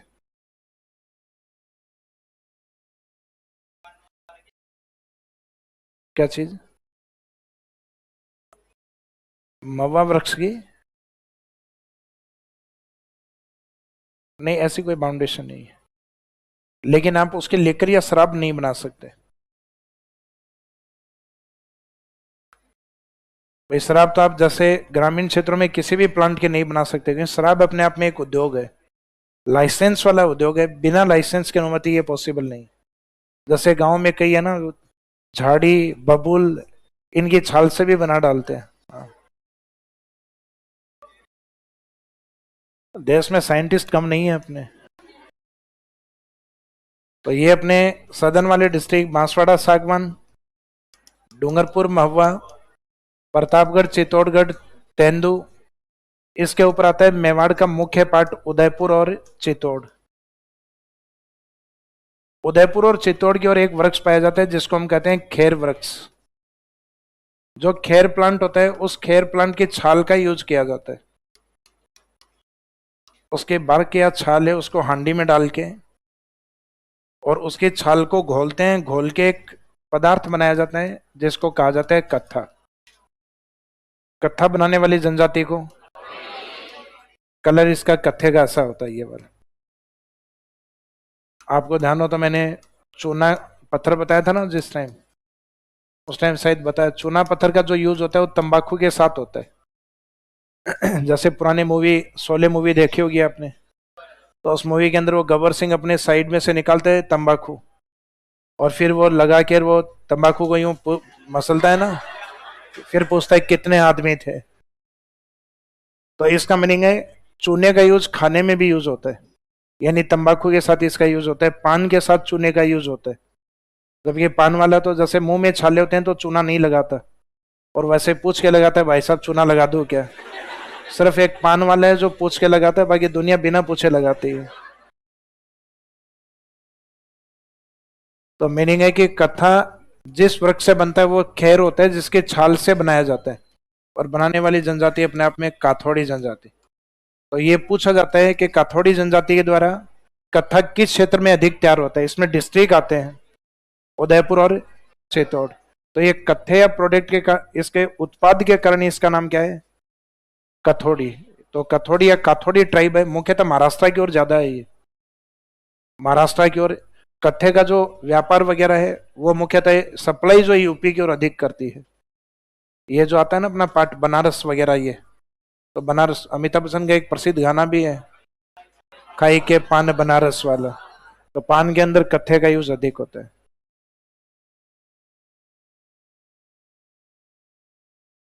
तो बांसवाड़ा में कौन सा वृक्ष अधिक है? टेक या सागवान। डूंगरपुर में लेकर या शराब वाला महुआ। प्रतापगढ़ की ओर बेड़ी वाला, बेड़ी यानी तेंदू। और उदयपुर चित्तौड़ दोनों की ओर खेर वृक्ष, जिसके छाल या bark से क्या बनाया जाता है? कत्था बनाया जाता है। अब जैसे आप उदयपुर से ऊपर की ओर राजसमंद, अजमेर, अलवर, अरावली वाले एरिया में चलोगे तो इस एरिया में एक वृक्ष मिलेगा आपको, पलास। ये वो नहीं है पेचकस पलास वाला जो इलेक्ट्रॉनिक इक्विपमेंट्स में काम आता है। ये प्लास अपने आप में एक वृक्ष का नाम है जिसको ढाक वृक्ष भी कहा जाता है। लोकल लैंग्वेज में इसको खाखरा भी कहा जाता है। तो नाम कई है, ढाक, खाखरा, प्लास। जनरली एग्जाम में ये दोनों ज्यादा आते हैं। और ये वृक्ष जैसे बताया था ना, इसके फूल जो होते हैं रेडिश होते हैं, लाल लाल होते हैं। पत्ते पकने के बाद हल्के ग्रीन से और येलो तक दिखाई देंगे। तो ये फ्लेम या आग की तरह दिखाई देता है, इस कारण इसको कहते हैं जंगल की ज्वाला। और ग्रीन प्लांट के बीच में बहुत ही सुंदर लगता है, जैसे ब्यूटी मोना। जैसे कौन? ब्यूटी मोना, तो ब्यूटी मोनोस्पर्मा।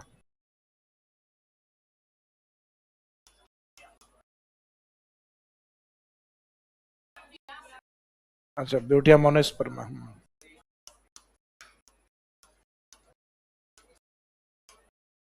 तो ब्यूटी कौन? मोना। तो ब्यूटी मोना से याद रखना ब्यूटी मोनोस्पर्मा, जिसको कहा जाता है फ्लेम ऑफ द फॉरेस्ट, जंगल की ज्वाला।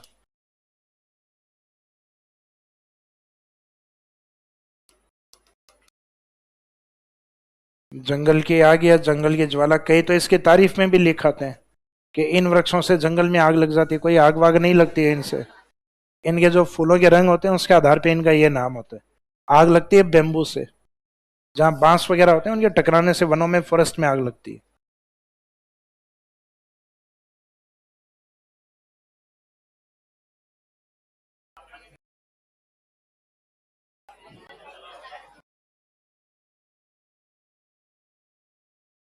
ये खुलेगा क्या वापस?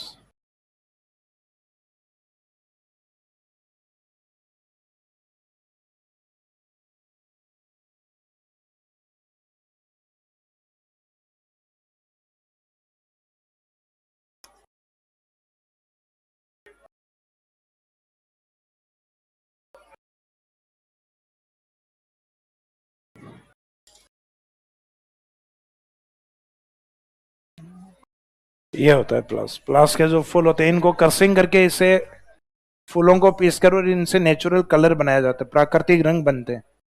जैसे होली वगैरह पे अपने मिलते हैं ना, लेकिन ये काफी ज्यादा कॉस्टली होता है। छोटा सा पैकेट 200 300 400 रुपए में मिलता है। और अपने जो खरीद के लाते हैं वो केमिकल कलर्स होते हैं। भाई जैसे होता है ना कि होली के ऊपर कोई गाल के ऊपर यूं रगड़ के जाता है, कलर यूं लगता है जैसे रेज मार्क लगा के गया है। तो वो सैंड या डस्ट से बने हुए आते हैं, वो कलर केमिकल वाले होते हैं। और प्लास वाला बहुत ज्यादा सॉफ्ट होता है, जैसे ही कोई लगा के जाएगा तो दूसरा गाल अपने आप यूं कर दोगे, भाई इस पे और लगाना है। यस। क्या चीज? हाँ। हाँ बेचता है बिल्कुल। भाई गवर्नमेंट के अधीन ही है प्लास वाला, क्योंकि फॉरेस्ट्री एरिया में ज्यादा, अरावली रीजन में अधिक है। ये पूरा अरावली एरिया है, राजसमंद, मिड अरावली, नॉर्थ अरावली, उस वाले पार्ट में अधिक। सर ये कत्था क्या होता है? पान की दुकान पे जाके पूछना, वो प्रैक्टिकली दिखाएगा। वो पान बना रहा होगा ना, उस पान के ऊपर देखना कि कत्था कौन सा है, तो बताएगा। एक तो व्हाइट लगाता है, वो तो होता है चूना। और जो अभी अपन ने ये जो कलर यूज कर रखा है, इस रंग में होगा कत्था। जाओ जी लो अपनी जिंदगी। ये प्लांट वृक्ष वगैरह और ये घास वाला ये पार्ट लिख लेना आप इसमें से।